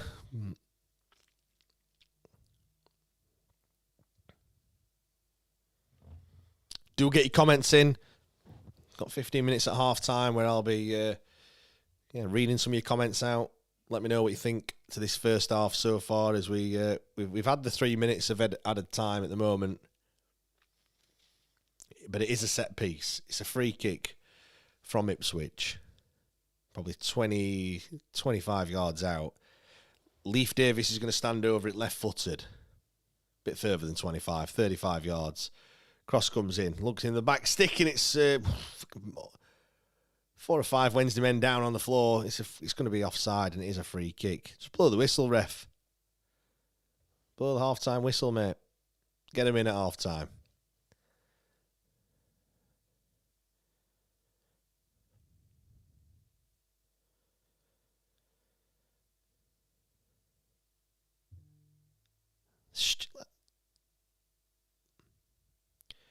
They've obviously worked that one on the training ground. 3 or 4 men stood in an offside position. Ball goes to the back stick. You can see it you can see from a mile. I thought what was going to happen. He was just going to roll it across the 6-yard box for those 3 that were initially offside, and that is the half-time whistle. Ipswich 1, Sheffield Wednesday 0 at half-time. Do you know what? I'm encouraged by what I've seen. To be honest, I feel like I thought it was going to be an absolute hammering. I know there is still 45 minutes to go, and it still could be, a 3-4, 5-0 scoreline, but we've had chances. I didn't think we'd get as many chances as what we did. It's a marked improvement on that against Derby, and I know that's not, that's not difficult because that was a terrible performance on Monday, but it was so much better. For me, there was the closing down. There's the that's not something we've seen. I've seen a bit more aggression as well in some of the tackles. Winning the ball in the final third, it makes the game so much easier if you can do that. Jamal Lowe, I think that's probably his best performance I've seen, certainly all season. I've not seen that sort of running in behind, and he seems to have the measure of the. Is it Dara O'Shea? I think who's been up against for most of this game, and that seems to be a good battle between them two. And he's nicked the ball off him a couple of times. He's obviously having a bit of a tough time. Is O'Shea against Jamal Lowe, which not many people have. We haven't said that about many defenders, have we? Really, it's been fairly easy for most. I like how Jamal Lowe is being played further forward. There were times in that Derby game where he's picking the ball off the back 4. I didn't really know where his position was. Whereas now he's much further forward. He's been more of a focal point. I think it helps as well the way that Ipswich are playing, the fact they are playing out from the back. That's given us those opportunities to win the ball high up the pitch. Derby, again, I know I keep going back to that game, but they were playing the ball long and didn't give us those opportunities to put them under pressure. But yeah, I'm very impressed. I think it's been a much better 45 minutes. Certainly could have been a lot worse. Again, it's just really frustrating, and I think Henrik will be frustrated as well, the fact that it's just a set piece that's let us down in that first half. We've had chances to take the lead. Again, Jamal Lowe through on goal, one-on-one with the keeper. He slots it past the goalkeeper, and they have a man on the line to clear it, which is unfortunate for us. I know Palmer's had it's not really a half chance, is it? The one where the keeper's off the line and he's tried to clip it over him, he's got it horribly wrong. But yeah, on another day we're going 0-0, and I think it will be a lot different. Get your comments in. I will read them out. Spidercam says may as well lob Iofa up front. It can't be any worse than he is in defence, and he might cause enough chaos for us to sneak a goal. I don't know. Like I think we get a bit of. The solution to the problem is always something that we haven't tried or a player that's not playing. I get what you're saying. At least it won't cause any chaos in defence, would it, if we did that? Joel says Ipswich haven't been great at all our own doing. This could have easily been 0-0. Yeah, 100% totally agree. I think Ipswich have been all right. I don't know if the George Hurst going off has rattled them a little bit. I don't know much about that strike. Is it Nunes that's come on for them? Was it Nunes that came on? I just want to check that is no Azon. Ivan Azon Monzon is his name. So no, not Nunes that comes on. But anyway, he's not been great, and maybe that's kind of hurt them a little bit. They're certainly not playing out well from the back either. They're giving us multiple chances. So yeah, I'm not impressed by Ipswich. I am impressed by Jayden Philogene. That bicycle kick was fantastic, weren't it? And that obviously was the led to the corner, which then led to the goal that puts them ahead. Martin says, thanks for the entertainment while I wrap WWE wrestlers, sweets, devices, books and football kits. God bless DHgate. Thanks for the entertainment. Cheers, Martin. Do appreciate it. Glad I can be of some help. I said, called you Marty. His name was Martin. Apologies. Smods ITFC from Ipswich fan. You lot have been quite good so far. Kipper has been class for us all season. One thing to watch out for is that we are always better in the second half. Music to our ears. That is certainly what we don't like to. I'm going to have a look at that. Actually, I'm going to look at I always like to look at the time of goals. Soccerstats.com. If anyone is wondering where I get some of my statistics from and all good stuff like that. I use quite a few actually. Transfer Market is another one. That's normally good for like contract lengths, or I use that more for appearances and things. That's quite comprehensive over on there. Who scored is another one. That kind of gives you a bit of an overview. Soccer Stats is more like stuff like goal times and stuff. Let's have a look. Ipswich Town. 10 goals in between the 76th and 90th minute that they've scored. Couple that with our 6 goals that we conceded in that period. Yeah, not great. Yeah, you've scored 23 of your goals, 23 of the 35 goals you've scored this season have all come in the second half, which is I would say the most of anyone. No, Coventry have scored 28, but to be fair, they've just scored loads of goals, full stop. But yeah, nearly double the amount of goals in the second half compared to the first for Ipswich. So yeah, we're going to need to be on our toes. It's going to be interesting. I think this is always the worry as well. We just have kind of one plan and kind of one pace. I feel we can't really change it. We're not going to bring anyone off the bench to change it. And given how well we're playing, it probably won't change it either, because, is that going to make us weaker or anything like that? Whereas when you look at the likes of Ipswich, they will have people they can bring off the bench. They can probably have a different formation. And also, I'm sure Kieran McKenna will have seen things that we're doing, and he could tweak things to try and exploit what we're doing and make us less effective. Like what you said, we just have to play and hope that it's good enough. We tactically, I know Henrik Pedersen gets hammered for his tactics and stuff, but I do sympathise with him just because there isn't anything that we can do. Like, I don't know what formation we can play that's any different. I feel like we have to kind of play with a back three or 3 centre backs to get Max Lowe in there. He ain't going to play as a central 2. Is he going to play left back? Because if anything, that's where Harry Massa is going to play. I know you could argue, well, let's just play Harry Massa a little bit further forward in left hand side of midfield. I don't know whether that's something that Man United have said, that he has to play left back, and then so what you do by doing that is you're basically saying Max Lowe's going to have to sit out this game, which I don't think that he's one of our better players. He's one of our most consistent performers, you'd have to say. So it is funny as well, by the way. I'm just looking on the Soccer Stats, and they have a visual table, which obviously has a table, but the bigger the gap, the bigger the actual gap between the teams are. And then you look to Norwich, who are 23rd, and you have to scroll quite a way to find us at the bottom on -9. Right, let's. Well, how long we got? We've got another 5 or 10 minutes or so. Let's see if we've got some more comments. Mark, I offer up from this fan base. Look, Mark, got to try something, haven't we, mate? Mothkeeper says, just seeing the weather forecast, it's not looking good. 9-inch of rain in the next 15 minutes. We could need it, couldn't we, mate? Blizzard, I've heard, Moth. Blizzard centralised over Portman Road is what I've seen. Smodix, Hurst coming off changed nothing. He's been bad all season. Azon isn't better at all. We are just rubbish in the first half again. Doesn't make for great reading at all.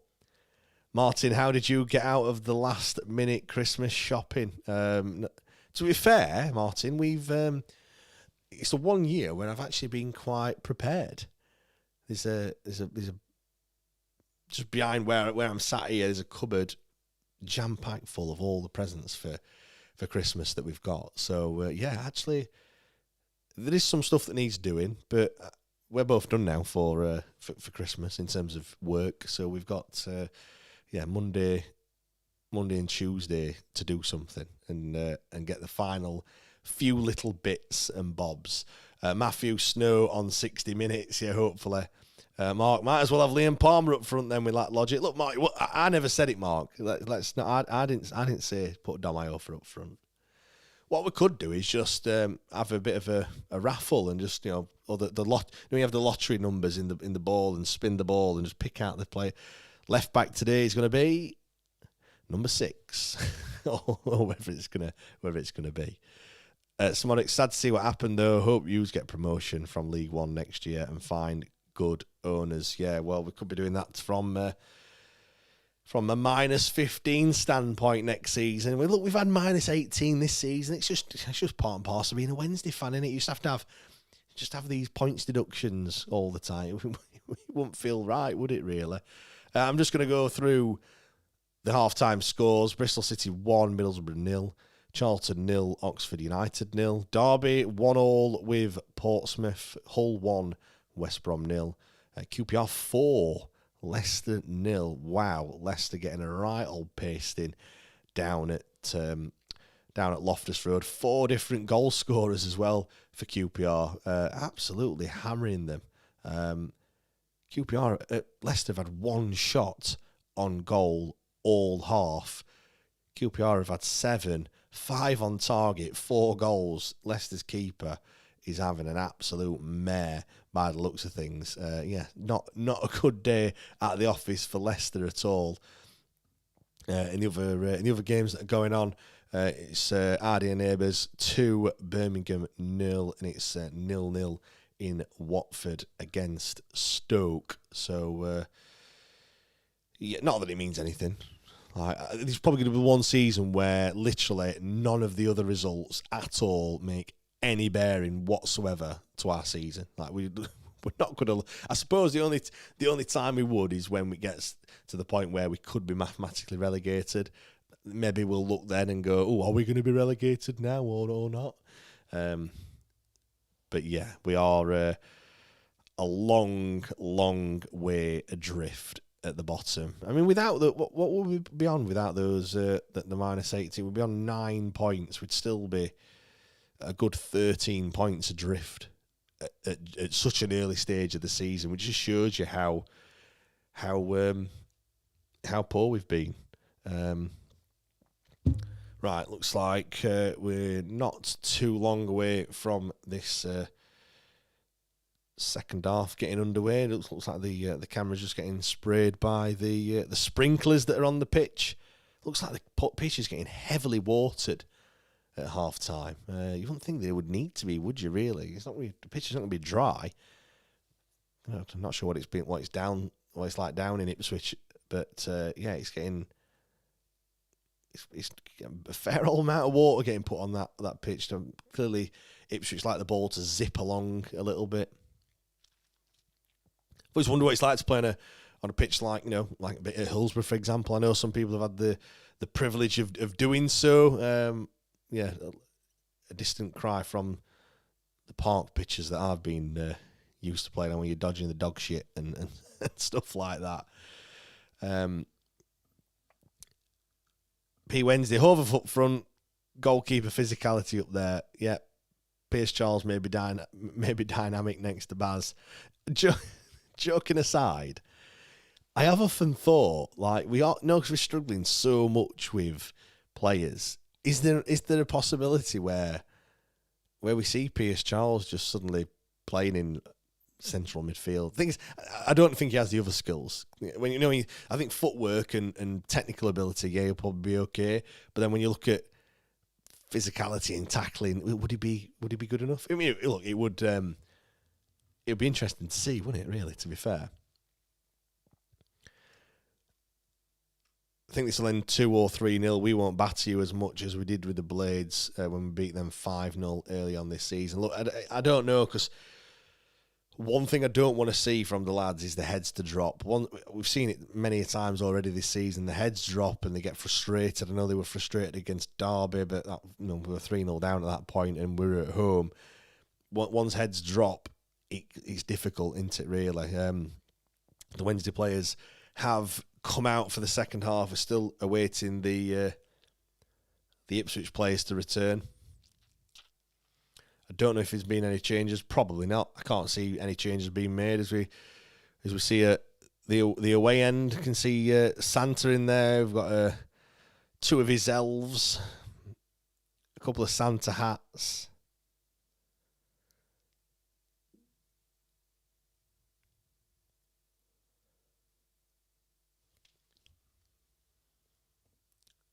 Matt Blackburn asking for not a pound at the away game. Yep.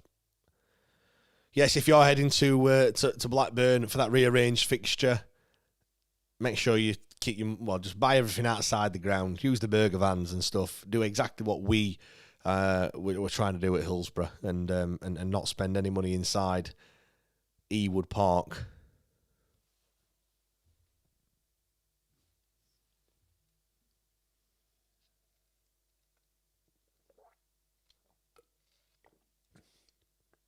Right, Ipswich are out for the second half. Let's get this second half underway. Can we come back from a goal down to rescue anything, really? A point would be, from this position, a point would be fantastic. I mean, 0-0 in the second half, I would take that. Again, I go back to what I said at the start of the first. I just want a good performance. I mean, if we get some chances, I feel like we will get given some chances just with the way that Ipswich have been playing. We've got to capitalise on them. But yeah, as the Ipswich fan was saying, they are a lot better in the second half, so we've got to be wary of that, 100%. Oh, looks like Domayofa is down. Is it a head injury? Clash of heads?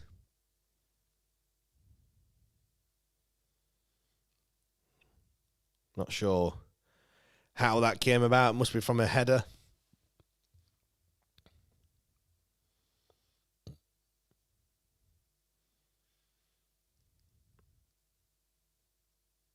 Are we all right? Are we? Looks a little bit dazed. Does Domayofa? Yeah, does look all right though. They're gonna carry on. It'll be a drop ball. Oh, he's going down. Has he got poked in the eye or something? Yeah, I think he has been poked in the eye because he looks a bit. The physio has come on now, attending to Domayofa. I suppose if we're going to have to make a change, it'd be Gabe Otugbeo, I would have thought.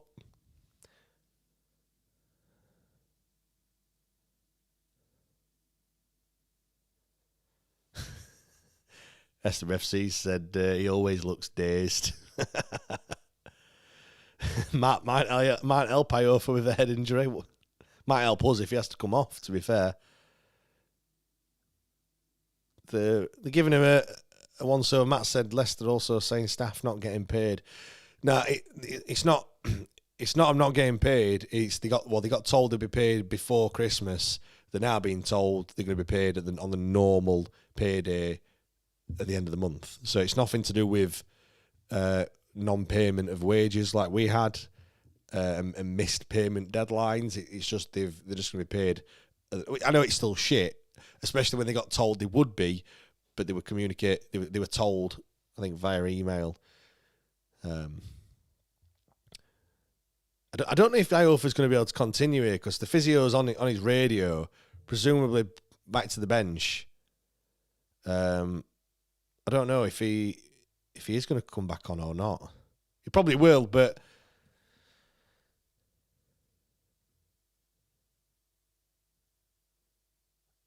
right.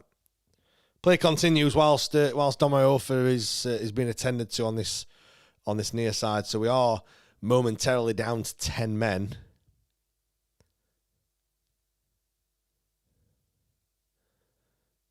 Palmer's slotted in at this in Iofa's position, and we've got and McNeil's gone on the right, and then now we are back up to, I feel like in ice hockey, back up to full strength.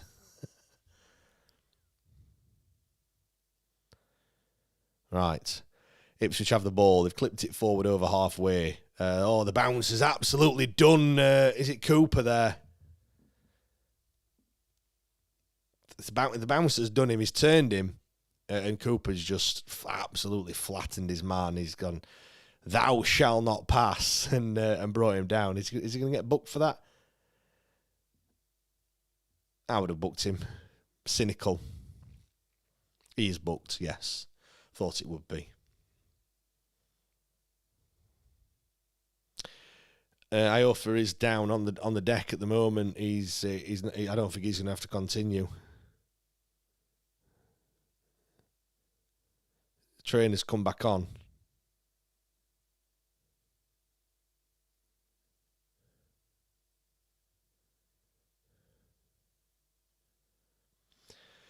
Yeah, we're going to be forced into making a change here. Dom Iofa, after that coming together with his head, I think.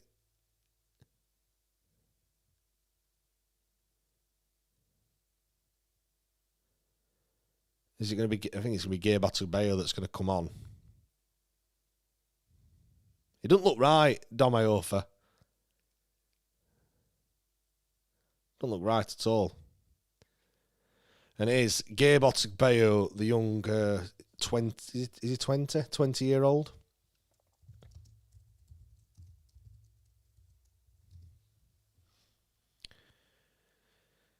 Yeah. Gabe Atubeyo, the 20-year-old, is going to slot in. I'm guessing he's going to play like for like on that right-hand side of the fence alongside Cooper. As the corner comes, the free kick comes in, it's a header, but it's over the bar, and nothing coming from it.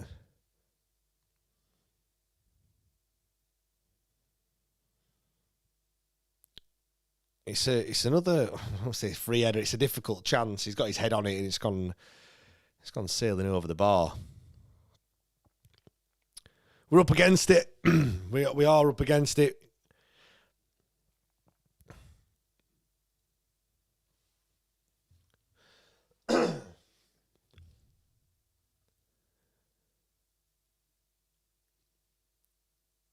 Right, can we get a foot on the ball? Let's do something in this. You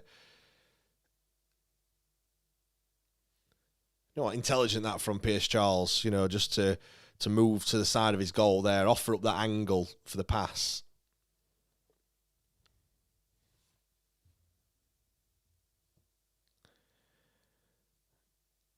Ipswich insisting on playing out from the back.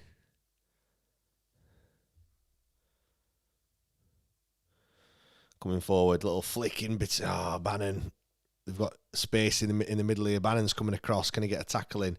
No, he can't. And their man keeps the ball. Ball's out to this left-hand side, and Jaden Philogene, he looks to stand Bannon up. Edge of the box, 20 yards out. He's played it across. Wednesday defending resolutely at the moment. Forcing Ipswich all the way back. No, they come forward. Come on, get a foot in. Edge of the box. They're just probing at the moment, and trying to find an opening. Jaden Philogene just jinks left and right past his man. Come on.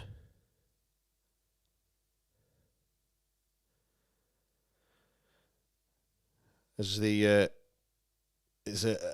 minute's applause at the moment. For those that listen to the preview show that I did with the Ipswich fan, it was saying there was an Ipswich fan that travelled home and away. That he didn't know him by name, but he certainly recognised him by face. But he sadly took his life on earlier on this week. So yeah, this is a minute's applause for that Ipswich fan, like I said, that sadly took his own life. So yeah, great to see all four sides of Portman Road standing and applauding as well. And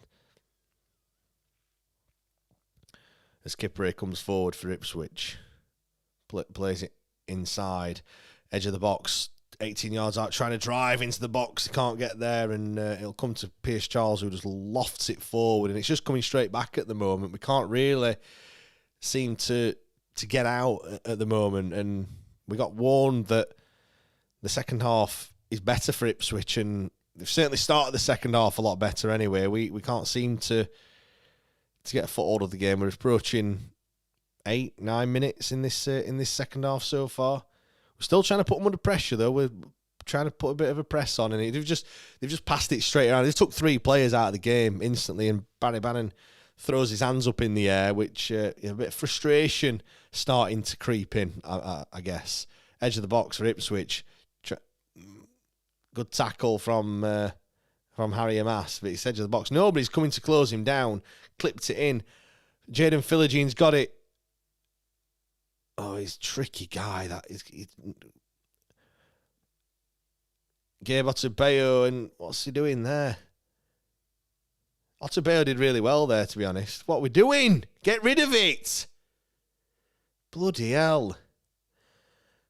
Otabeo passes it to Bannon. Bannon passes it back to Otabeo. Like just 4 unnecessary passes. They come down this left-hand side. Leif Davis, left-footed. Puts it into Philogene. Tricky winger. Oh, he said Max Lowe had to get that right as he went to ground in the box, but he did. Kipre probing on the edge of the box. They're looking for this second goal to put the game to bed. Left-footed, cross-headed. Get it out! Oh, Kipre swung a right foot at it and spooned it out for a goal kick, thankfully. It's the second goal for Ipswich, I have to say, is coming. It is. They're starting to twist that screw, turn the screw. Oh, dear. I suppose this is the problem as well. When you have got such a small squad and the number of players that we've got, I mean, they've probably put all their effort in that first half, and it's just to no avail, innit? You know, you go in 1-0 down, and then you're going to start flagging a little bit. Ball's gone forward. Can Jamal Lowe get on the end of it? Leif Davis just boot it forward, but it has gone out for a throw-in.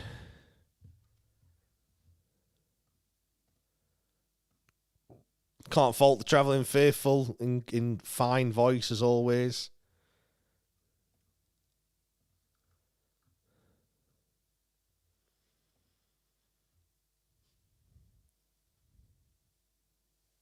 It's going to be an Ipswich throw on this near side.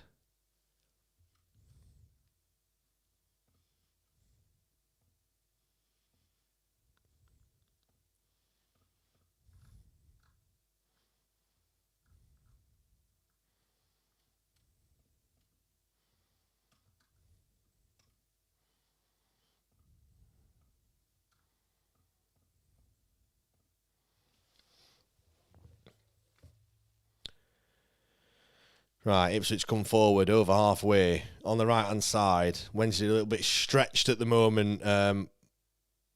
Look to cross it in. Edge of the 6-yard box. It's a header and it's gone wide. We just can't seem to get a hold onto the ball in this second half. Gabe Otabeo is in perfect position. He's just got muscled off the ball again in the 6-yard box for the header. For all the world, he's going to win that one, and their lad gets up before him and gets the header. Thankfully for us, he's not got it on target.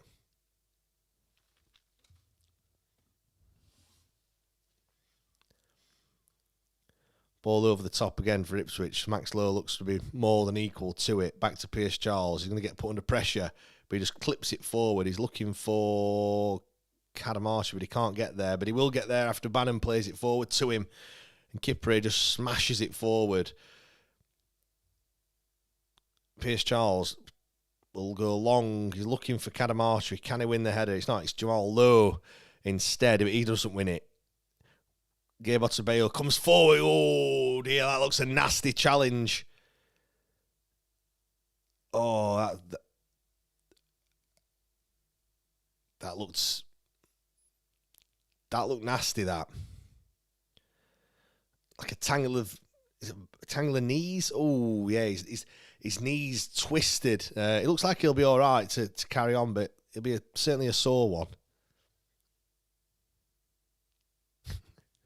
John, just make it up, James. Give us a goal. How do you want it, John? What type of goal do you want? Any? No, not fussed. Max Lowe goes forward, but it's dealt with by Ipswich, who boot it over halfway.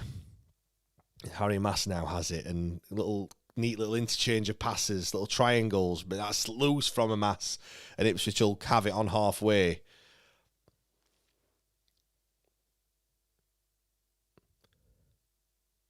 Ball forward. They've got acres of space. We're leaving Philogene open on this left-hand side. Is he offside? Yes, he is. He has so much space on that left. I think Palmer's occupied by Leif Davis. Well, that means now that it's going to be Gabe Otubeo's chance to, well, job, should I say, to look after Philogene. And at that moment there, he gave him way too much space. I know, you can't just pick everyone up, but he's got to be wary of that. You can't give him that much time and space as the ball goes over the top and Jamal Lowe looked to chase it. Come on, let's have some help for him. Jamal Lowe crosses it in, looking for Kadamashi, but he can't get there. Edge of the box, Ingleson. He's asked to go backwards, and he does. Bannon gets it, left-hand side to Max Lowe. Max Lowe, is he going to look to find a cross? Picks out Bannon. Bannon flicks it in. He's looking for Kadamashi, and and Ipswich will come away. He's trying to be brought down, but he just skips past a couple of challenges. It's a 5-on-3 at the moment, and it's through. Philogene 1-on-1. It's a goal. It's 2-0. Fuck's sake, man.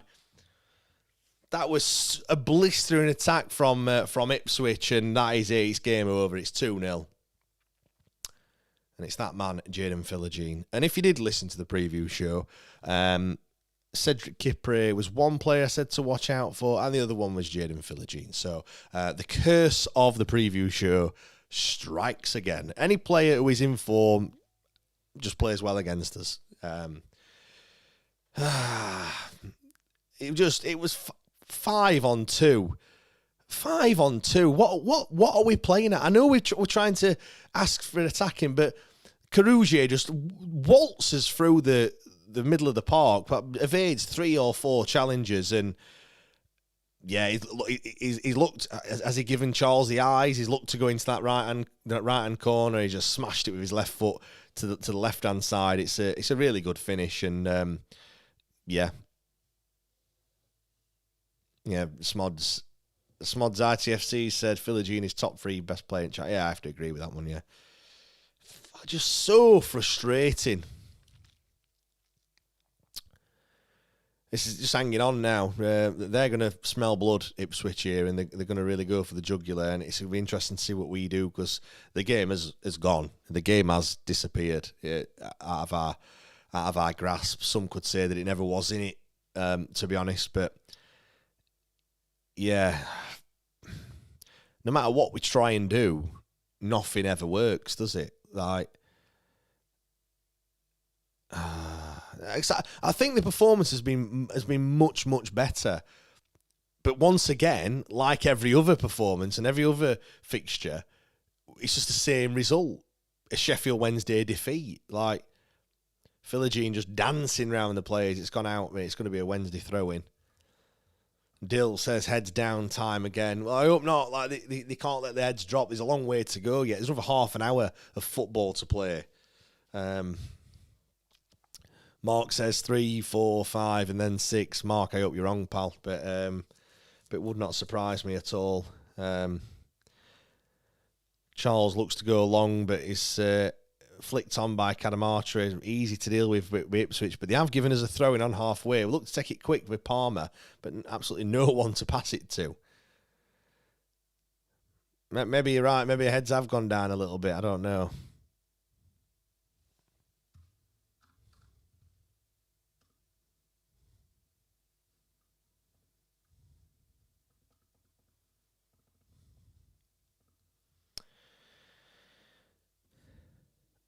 Right, Palmer has it on this side. Oh, has he nutmeg Philogene there? He won't like that one, will he? He's booted it over to the far side, but he's not going to find his man. And here we go. Ipswich come forward, clipped it up, looking for the Ipswich strikers. Palmer's having it. Oh, he's giving the ball away. And they're coming forward now on this left-hand side into the box. Ipswich trying to find the far corner. It's wide in the end. George Brown looks to be coming on. Not sure who he's going to come on for.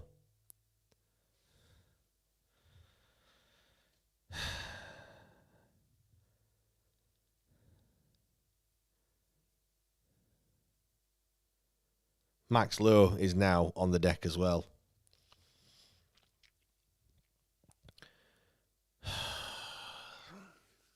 Fuck's sake, man.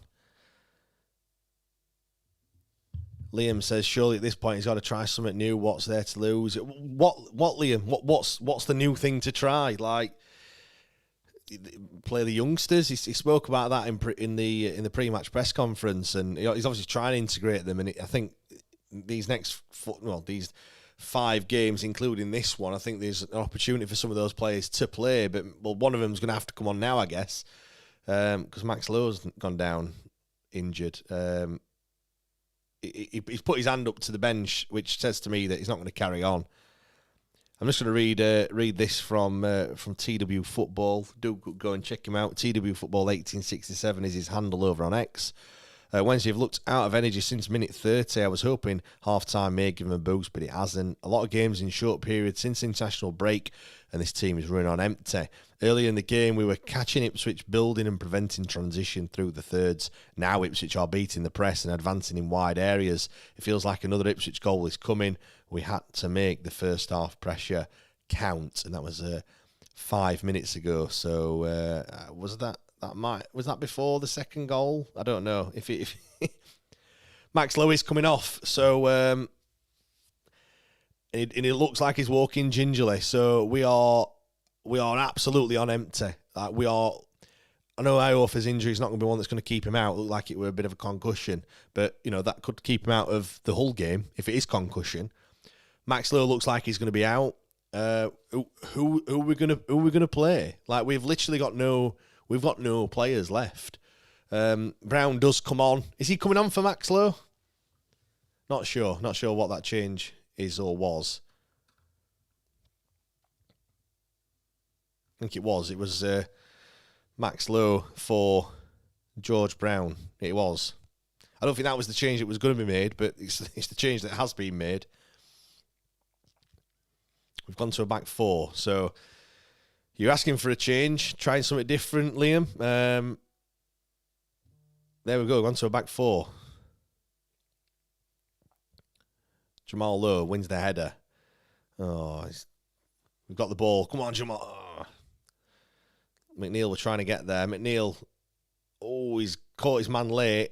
Is it going to be a foul? Oh, that's terrible. Ipswich come forward here. Is it going to be 3? Oh. No, it's not. It's a save. I thought that had 3-0 written all over that, to be fair. I feared the worst. I don't know who it was on that far side. Was it Amas who's... just slides coming in. Mechaners look silly. Harry Amas slides in. Ingleson slides in. They just pass it around us. And, great save from Pierce Charles in the end to keep it at 2. I must admit, I know they were a bit shaky in the first half, Ipswich, but from a footballing perspective, they've been really good. Really slick passing. Much just good to watch, I think, is what you'd say. Ipswich look like they're wanting a penalty or something at the back stick. I mean, to be fair, George Brown has just bear-hugged his man and just dragged him to the ground. I think Ipswich have a point there that you can't put your hands on players, and yeah. Ipswich chucking themselves on the ground at every opportunity. And it is going to be a foul, though, this time.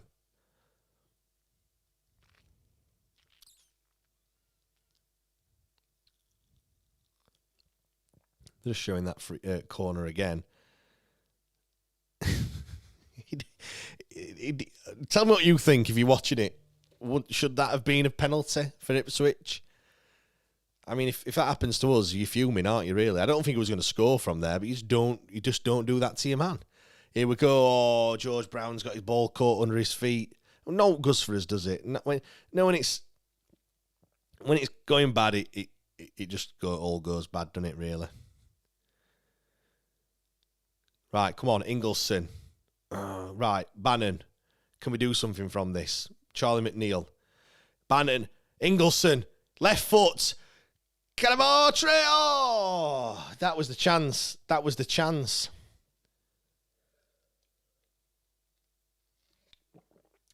If you could have put that away, then we've got 20 minutes of squeaky bum time for Ipswich, but it was Ingleson that hit it first. It was blocked, and it comes to him, and he does well to get out of his feet initially, but here we go. Ipswich coming forward at pace here. Edge of the box. We've got a few men back. Is that offside? No, it's not. It's back to the edge of the box. Oh. Jaden Philogene there. 7-8 yards out. Had to do better. Just got that all sorts of wrong and over the bar, thankfully.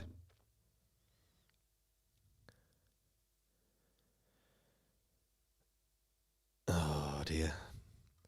Bannon, again, he's angry at something. I mean, Bannon's always angry, isn't he? But he's angry at something. Right, ball over the top, looking for George Brown. He gets there.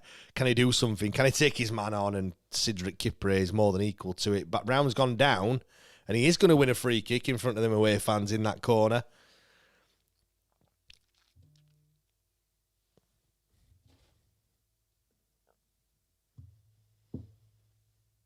He did well there, George Brown.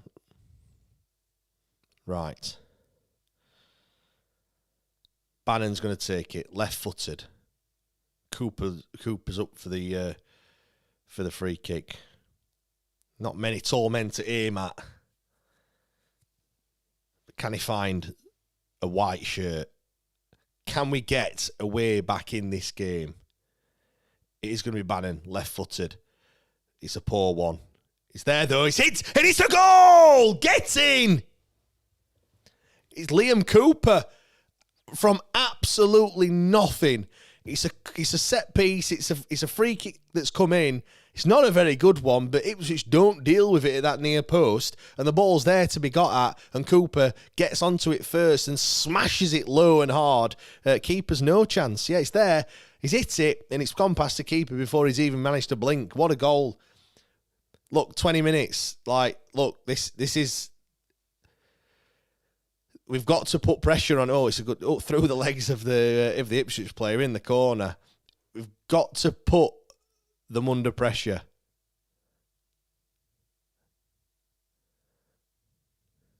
Leave him alone, Palmer. Right, passing out from the back.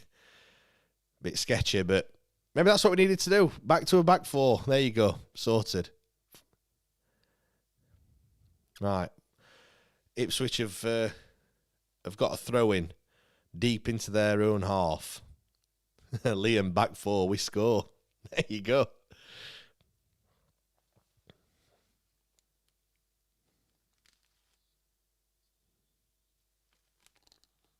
Right. What can we do? These next 5 minutes are vital, because if they can just, I think Ipswich are probably just going to try and stifle the game out and get rid of any sort of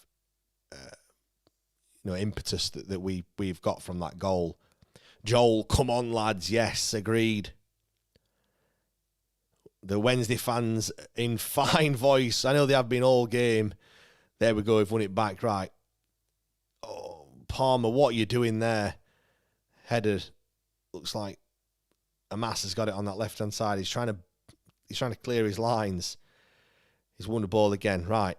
Get your foot on it. Ingleson looking for George Brown. George Brown's got to it. Has he got the pace to get past Kipre? Tries to cut inside, but it's defended well. He's still got it as George Brown. He smashes it across the box.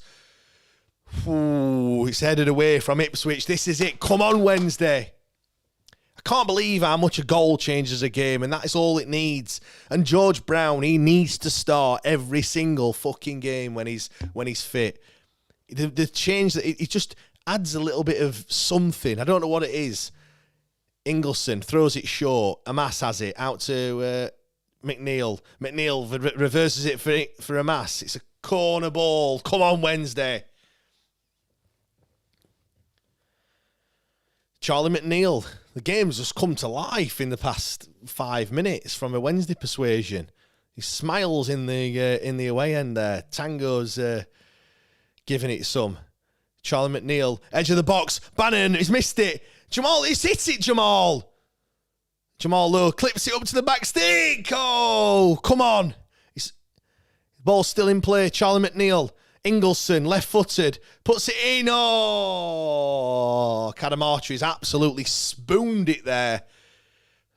They are rattled. Come on.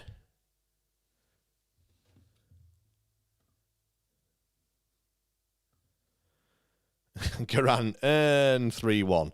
Don't do that to me. Don't do that to me. Jamal Lowe stood it up to the back stick, nearly got there. It came to him. I mean, Bannon's tried to hit it with his left. Ipswich are going to try and slow it down. They're going to put the foot on the ball. And shock, their keeper's gone down injured. What a shock this is.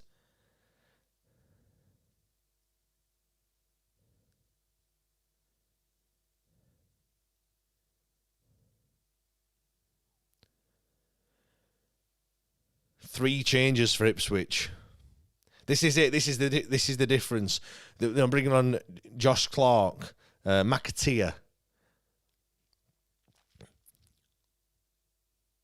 This is the difference.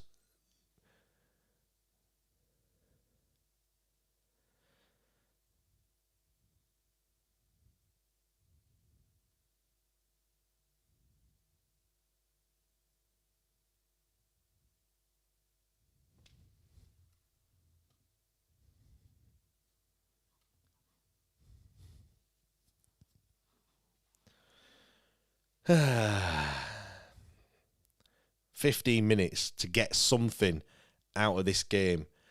When it went 2-0, I didn't think we were going to get anything out of this one, and we still might not. But look, we've had a goal for those Wednesday faithful to cheer in that away end. Jaden Philogene coming off, but they have brought on Jack Clark as a light for light replacement. Right, they're playing out from the back. Ipswich still in their own half, looking to get up over halfway. Ball comes straight back. It's in the air. Ingleson heads it forward, looking for Jamal Lowe. Jack Clark has it. Right. Oh, they're coming forward. Ipswich will ping it out over onto this right-hand side, but play the ball inside. Edge of the 18-yard box, Ipswich. Can we keep them out? Jinking left and right, trying to play for a shot. Oh, Leif Davies had to have a shot there. It's come out to him, and he's tried to square it across to the 6-yard box, looking for Clark, who needs to shave that tash off, if you ask me.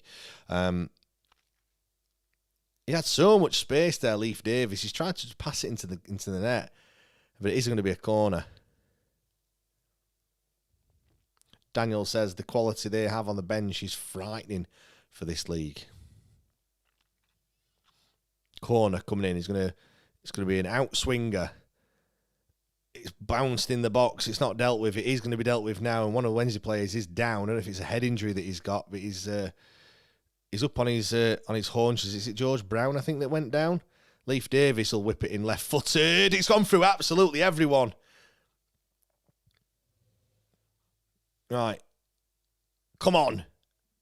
McNeil gets bundled off the ball, but it's going to be a free kick. 77 minutes gone in this one. We've got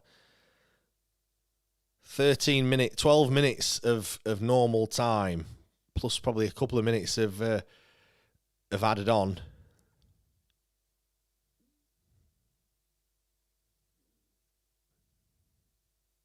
Chance of get Brown on it coming from the away end.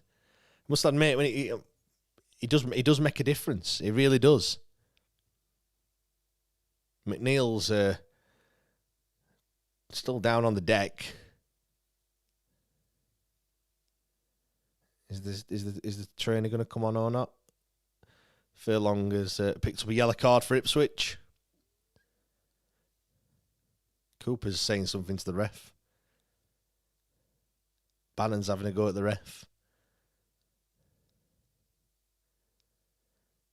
Martin says we play so much better away. PS is still fucking rapping.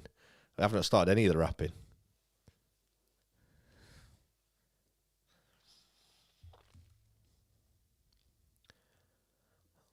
I'll give you a quick roundup of some of the latest scores. Bristol 2, Middlesbrough 0, Charlton 1, Oxford 0, Derby 1, Portsmouth 1, Hull still beating West Brom by a goal to 0, although they're 10 minutes behind for some bizarre reason. QPR 4, Leicester 0. United have got a third against Birmingham. And Watford are now beating Stoke by a goal to 0.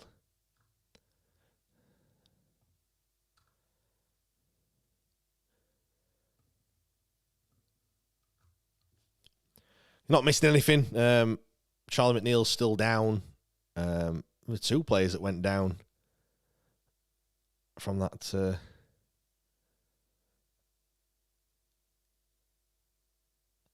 Charlie McNeil's holding his rib. It looks like he might have bruised the rib or cracked the rib. It's always painful, that, isn't it? Reece Johnson's going to come on for the final 10 minutes, as is Jarvis Thornton, and is also the main man, Ike Ugbo. I mean, this is his chance, isn't it? This is the one, isn't it?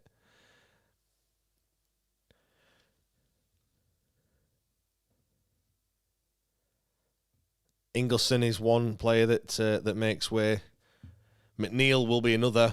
Just waiting to see who the third player is going to be. I presume it will be Jamal Lowe or maybe Bailey Cadamartri. It is Bailey Cadamartri that comes off.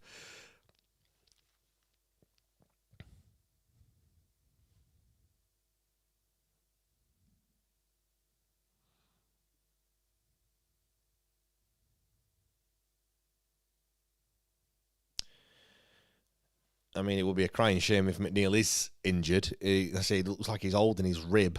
Could be his shoulder, maybe. Not too sure. It's just the number of injuries that we are picking up is absolutely monumental. You know, Charlebois comes back, instantly injured. All right, we've got George Brown back. That is a plus. But if we've lost, Max Lowe, if we've lost Charlie McNeil, for example, we're coming up to a very, very busy period of games. Like,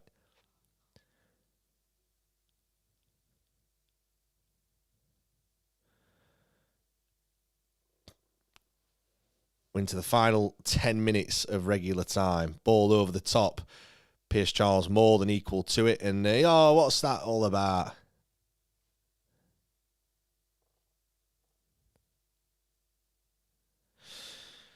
Right, Wednesday playing out from the back. Not too sure about that, but we'll take it for a moment. Reece Johnson with his first touch of the ball. Oh, Bannon, he's looked for the run of George Brown, I think it was, but not on the same wavelength. It was Harry Amass, apologies.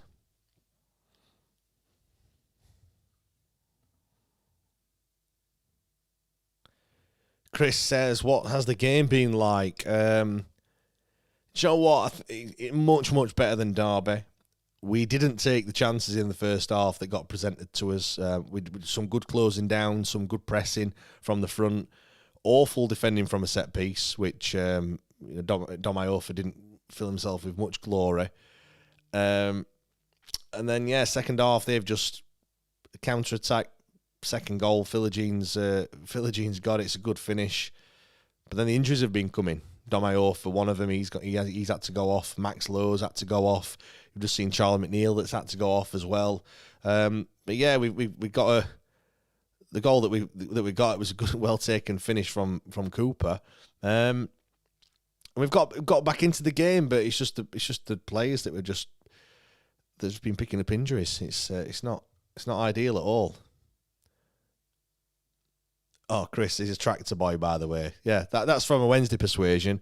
I think from an Ipswich perspective, you've been a bit sloppy. I think obviously trying to play out from the back, and we've caught you out a few times. But I think some of the football you've been playing has been slick.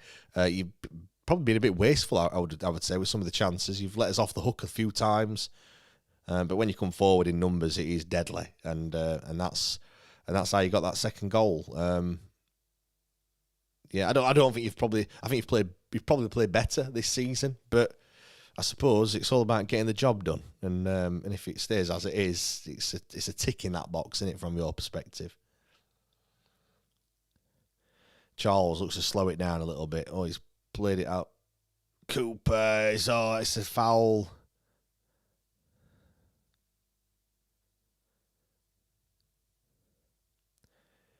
Right, Cooper will have a free kick deep in his own half. It was a bit of a poor first touch, to be fair, but got away with it.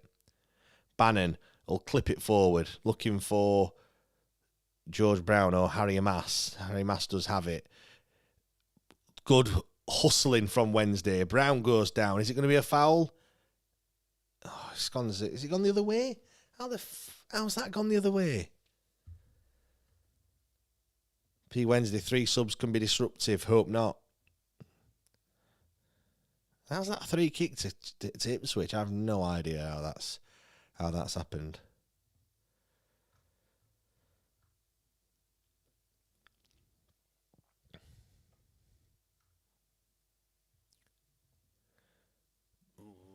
Bayo has to just mop up and safety first, kicks it out into touch.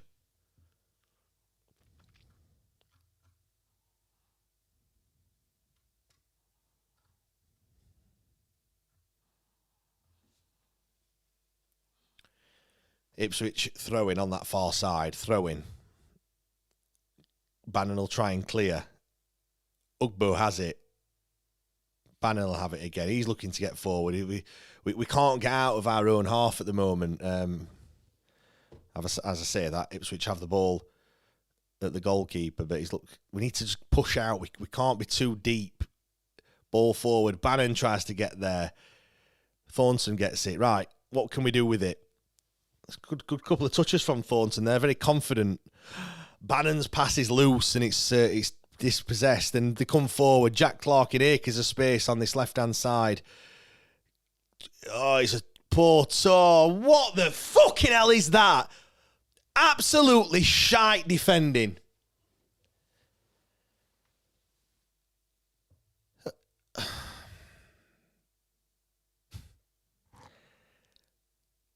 Jack Clark absolutely shit his pants, and he still scored.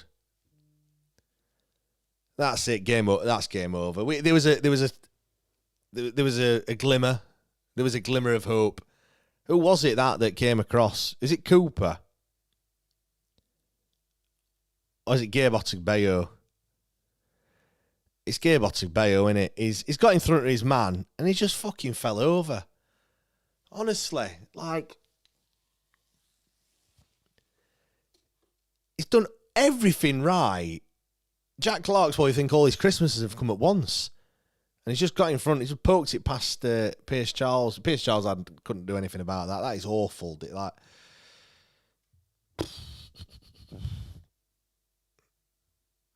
Joel, we are utter shambolic at defending. My God, that is just utter ridiculous defending. This is the level that we've got in it. This is the Otigbayo looks a broken man, and yeah, Liam, I'm behind, for fuck's sake. Yeah, well, it's 3-1 if you were wondering. What you should do, Liam, is pause the YouTube stream until it matches up. Top tip. Zachary, what the fuck are we doing? I don't know. The thing is, I didn't expect us to get anything from this game. It's another game where we've conceded 3 goals. Like, just add that to the list.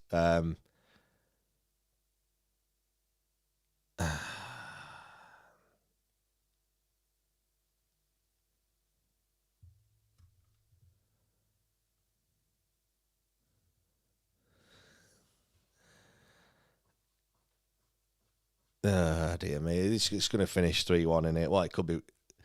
Ashley Young comes off the bench to play the final couple of minutes for Ipswich. Do you know what, though? It has been better. Header. Jack Clark has it on the edge of the box. Could this be 4 acres of space? Right-hand side, shoot, parried from Pierce Charles. Straight back out. Edge of the box with Ipswich. And it's a shit pass that's gone straight out for a Wednesday throw-in. Yeah.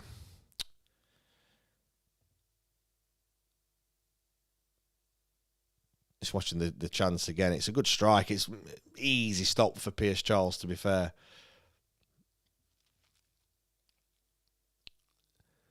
Jamal Loeb, Ike battling for the ball. Is it going to come to Ike tackle? Good tackle, Ike. Best thing you've done all season. Throwing, looking for George Brown. Can he get there? And the keeper's going to pick it up, and nothing coming. Richard says, bring on League One. Do make sure you get your 3-word match review. Put my teeth in. 3-word match review on the full-time whistle as well. Get them in the comments.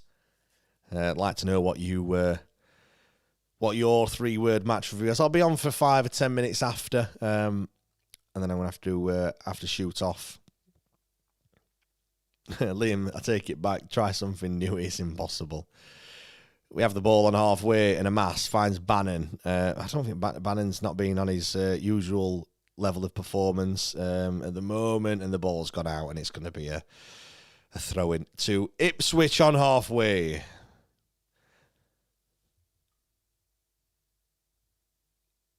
Nine minutes of added on time. Just get it done with. Like, what is the point?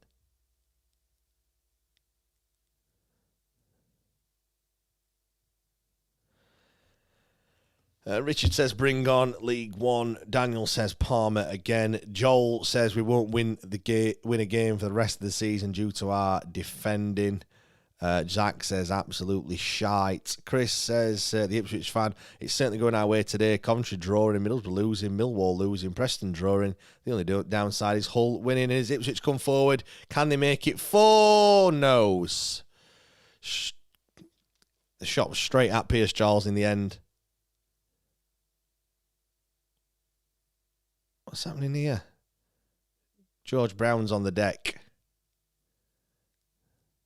Oh, for fuck's sake! Can we just forfeit all these? What is the point? Like,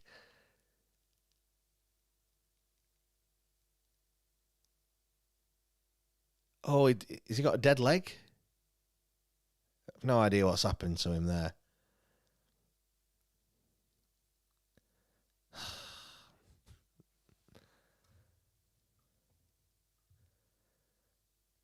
Joel, serious question. Is this squad good enough to win another game this season? Well, based on what we're doing at the moment. I mean, we have come close, haven't we? Watford, we're literally seconds away from winning that game. Preston, we were leading twice in that one. We've been in this game. Football is a game of fine margins. And unfortunately, we're just the wrong side every time. And we have to raise our game just to get to a level to compete. And that's what we're competing in some. We're not competing in others. But in every single game, it just ends in the same result, which is a Wednesday defeat. Like,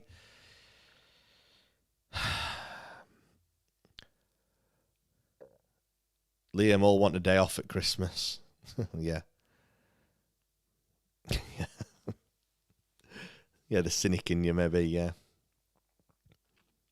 Zach, League One again. Yeah, well, we knew that anyway, didn't we, to be fair?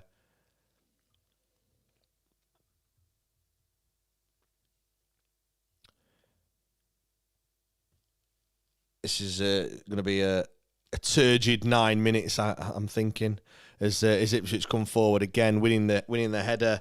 It's 3-on-3. It's Cooper more than equal to that one, and he's bundled to the ground, and he's won a free kick. The amount of clear-cut chances that Ipswich have had this game is been quite frightening, to be honest.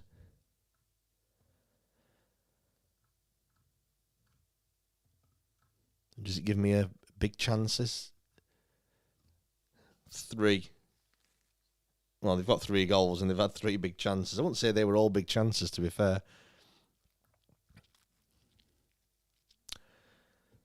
7 shots on target. 19 shots in total.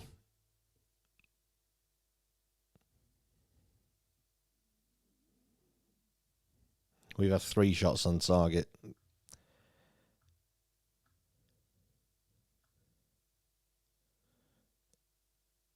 Jack Clark's on his right foot. Oh, it's lovely. Lovely. What a ball he's at. Outside of his right foot. And, yeah, great ball. Corner, by the way, for Ipswich as we're in the final 3 minutes of added on time.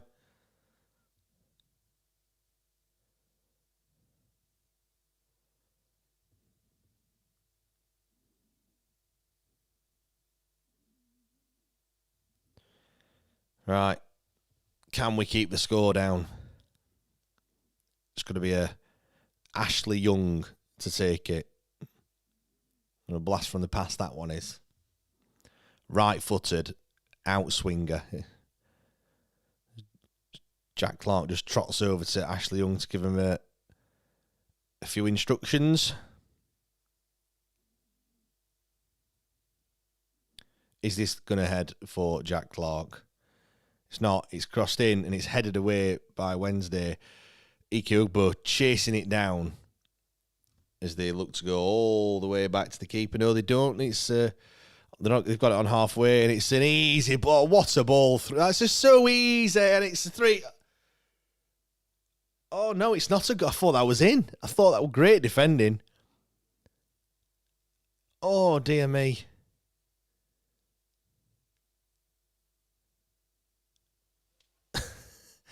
Any lip readers there for Pierce Charles? Otubeyo's down on the ground now. I mean, how that wasn't a goal, I have no idea. But it was just a simple through ball from Jack Clark. Crossed it to the back stick, and how is he not?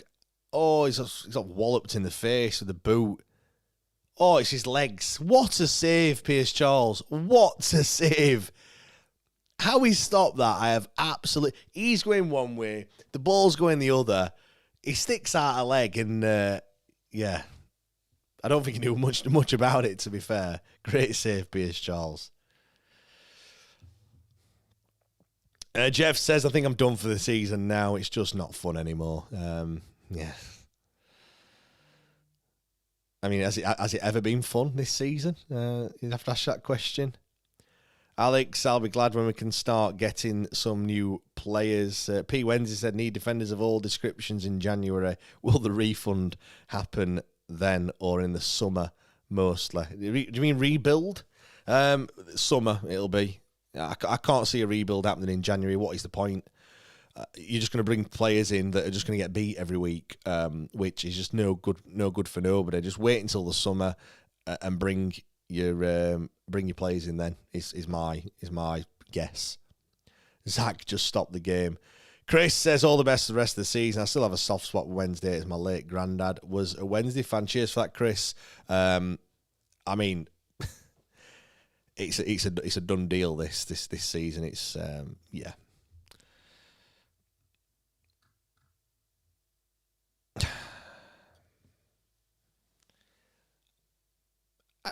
I don't want to say we've been unlucky because I think, Ipswich have been the better side, but I think we've shown a good account of ourselves really, and it's just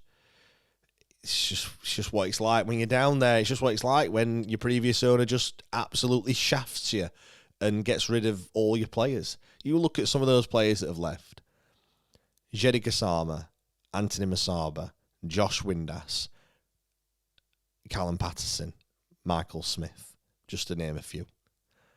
You add those into the team, and we are a much better side than what we've currently got. You know, the injuries to Deshaun Bernard is another one, long-term injury. You know, injuries to Nathaniel Shalabar. He's a good player if he's fit. We've seen 14 minutes of him or whatever it is. Here we go. They're coming forward. Is it going to be 4? No, it's not. It's a tackle from... couldn't see who that was who got his foot in there. Is it Johnson? Edge of the box for Ipswich again. It's just coming forward in waves. It's another cross in. It's Cooper this time that gets it away as we enter into the final minute of the 99. The 9 added on. Peter says, I knew it was going to be hard, but not this hard. Yeah. We're not even halfway through, Peter. Like, just, we're not even halfway through. We can't, the stuff off the pitch is shit as well at the moment, isn't it? Let's be honest. That's not even been sorted either.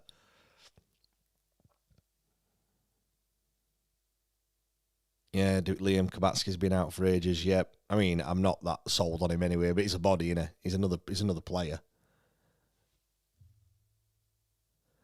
Ball over the top. Jack Clark. Is he going to take it into the corner? Seems a bit silly, really, if you ask me. But Leif Davis will have it. Can he find a cross?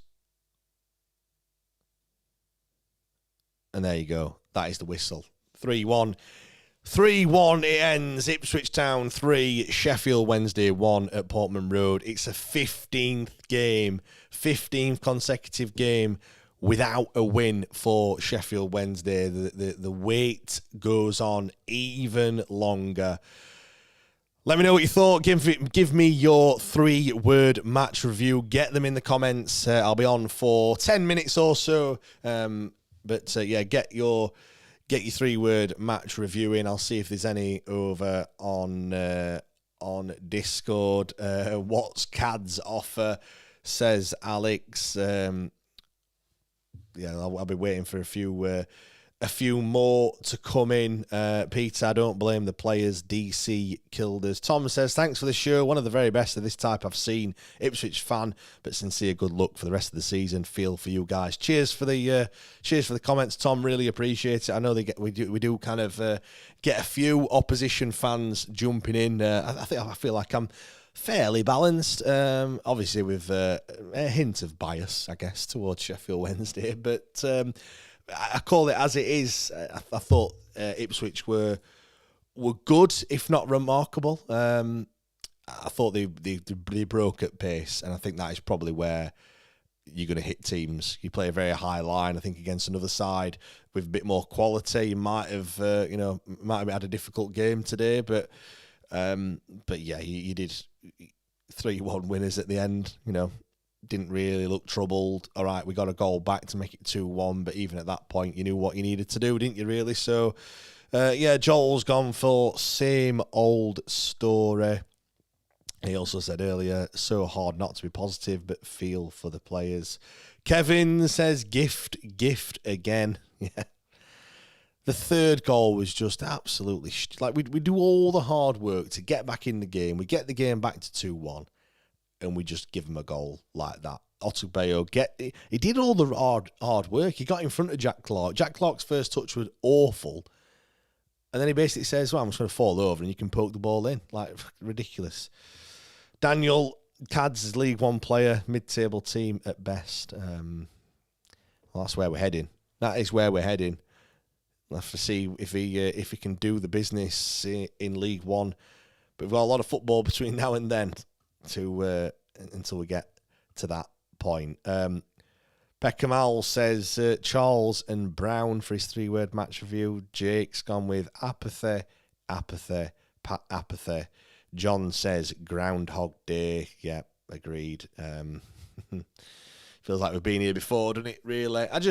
For me, just on the performance, I feel like I've said it multiple times already. If you've been watching, it's much, much better than it was against Derby. But once again, it's 3 goals that we've conceded. Yes, we got a goal.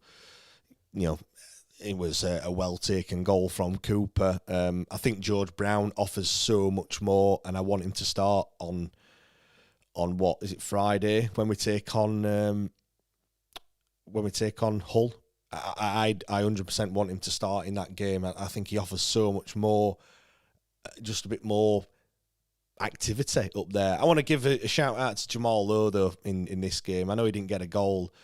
Nearly had one that was cleared off the line, but I thought he was much better than what we've seen previously.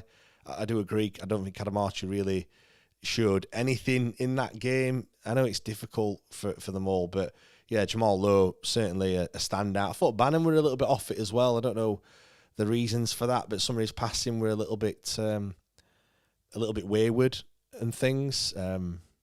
Yeah, I mean, Pierce Charles is just Pierce Charles things, but it's another 3 goals he's conceded, which won't be doing his stat padding any good whatsoever. Although I did make a number of saves and a number of good saves as well. If you look at it, I'm just looking at the numbers there: 20 shots for Ipswich versus our 11, 8 on target. So he made 5 saves from that. 63% possession in favour of Ipswich.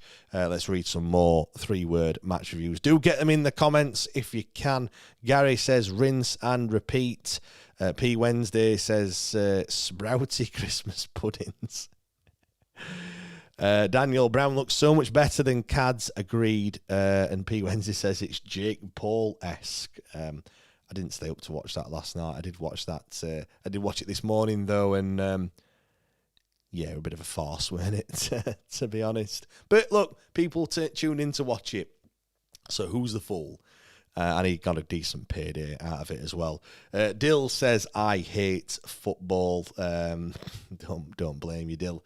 To be honest, I mean, look, just looking ahead to what we've got coming up, it is of course Hull on Boxing Day. Then we host Blackburn on the 29th. Then it's Preston away on New Year's, and then we've got QPR on the 4th of January. So not easy games. Hull have won once again. Blackburn have won just recently. I think Preston were beaten over. They held 1-1, I want to say. QPR, how did that game finish? They were absolutely romping away with it against Leicester. 4-0 up at half-time it was. That one's finished 4-1 in the end. I'll just run through some of the results. Blackburn 2, Millwall 0. Preston 1, Norwich 1. Southampton 1, Coventry 1. Bristol City 2, Middlesbrough 0. Charlton 1, Oxford United 0. Derby 1, Portsmouth 1. Hull 1, West Brom 0. QPR 4, Leicester 1. Sheffield United 3, Birmingham 0. And Watford 1, Stoke 0. Any more comments? You do get your comments coming in. I'll be on for a couple more minutes. I just want to thank everyone as well for joining me this evening. Do really appreciate it. I like doing these as well. I think it's it adds a little bit of light entertainment, I guess. It is a watch-along, of course. We try and do these for as many of the away games that we can. Not all of them, but I will try and do, like I said, I'll try and do as many. We've got 2 home games coming up next, so the next one will potentially be on New Year's Day. We'll see what's happening for that one, hopefully, and then another one on the 4th of January. You know what? All the dates just merge into one for me. You know when it gets down near Christmas, like is the 4th for Saturday? It's a Sunday. Sunday at 12. Is that one on Sky? Sunday at 12 o'clock. Is that why it's on? Is that why it's on at that time? No idea. I have to know. Daniel can't stand Hull. We get mauled by the Tigers. Hate that song that they sing. Yeah, I don't think that's probably why they sing it in it, really, because they know it rattles a lot of fan bases out there. I'm going to wrap things up. Massive thanks, everyone, again for joining and listening. That's actually a few more comments have just come in. Daniel, IO for injured, ready for Christmas, shock horror. I'm not sure if he will be out. It was a bit like a concussion thing, although, as we know from Callum Patterson, he can be out for a while with concussion. If indeed is that he's got. Joel, any ideas for extra time on Monday? No idea, Joel. I haven't thought that far yet. I'm sure there could be something.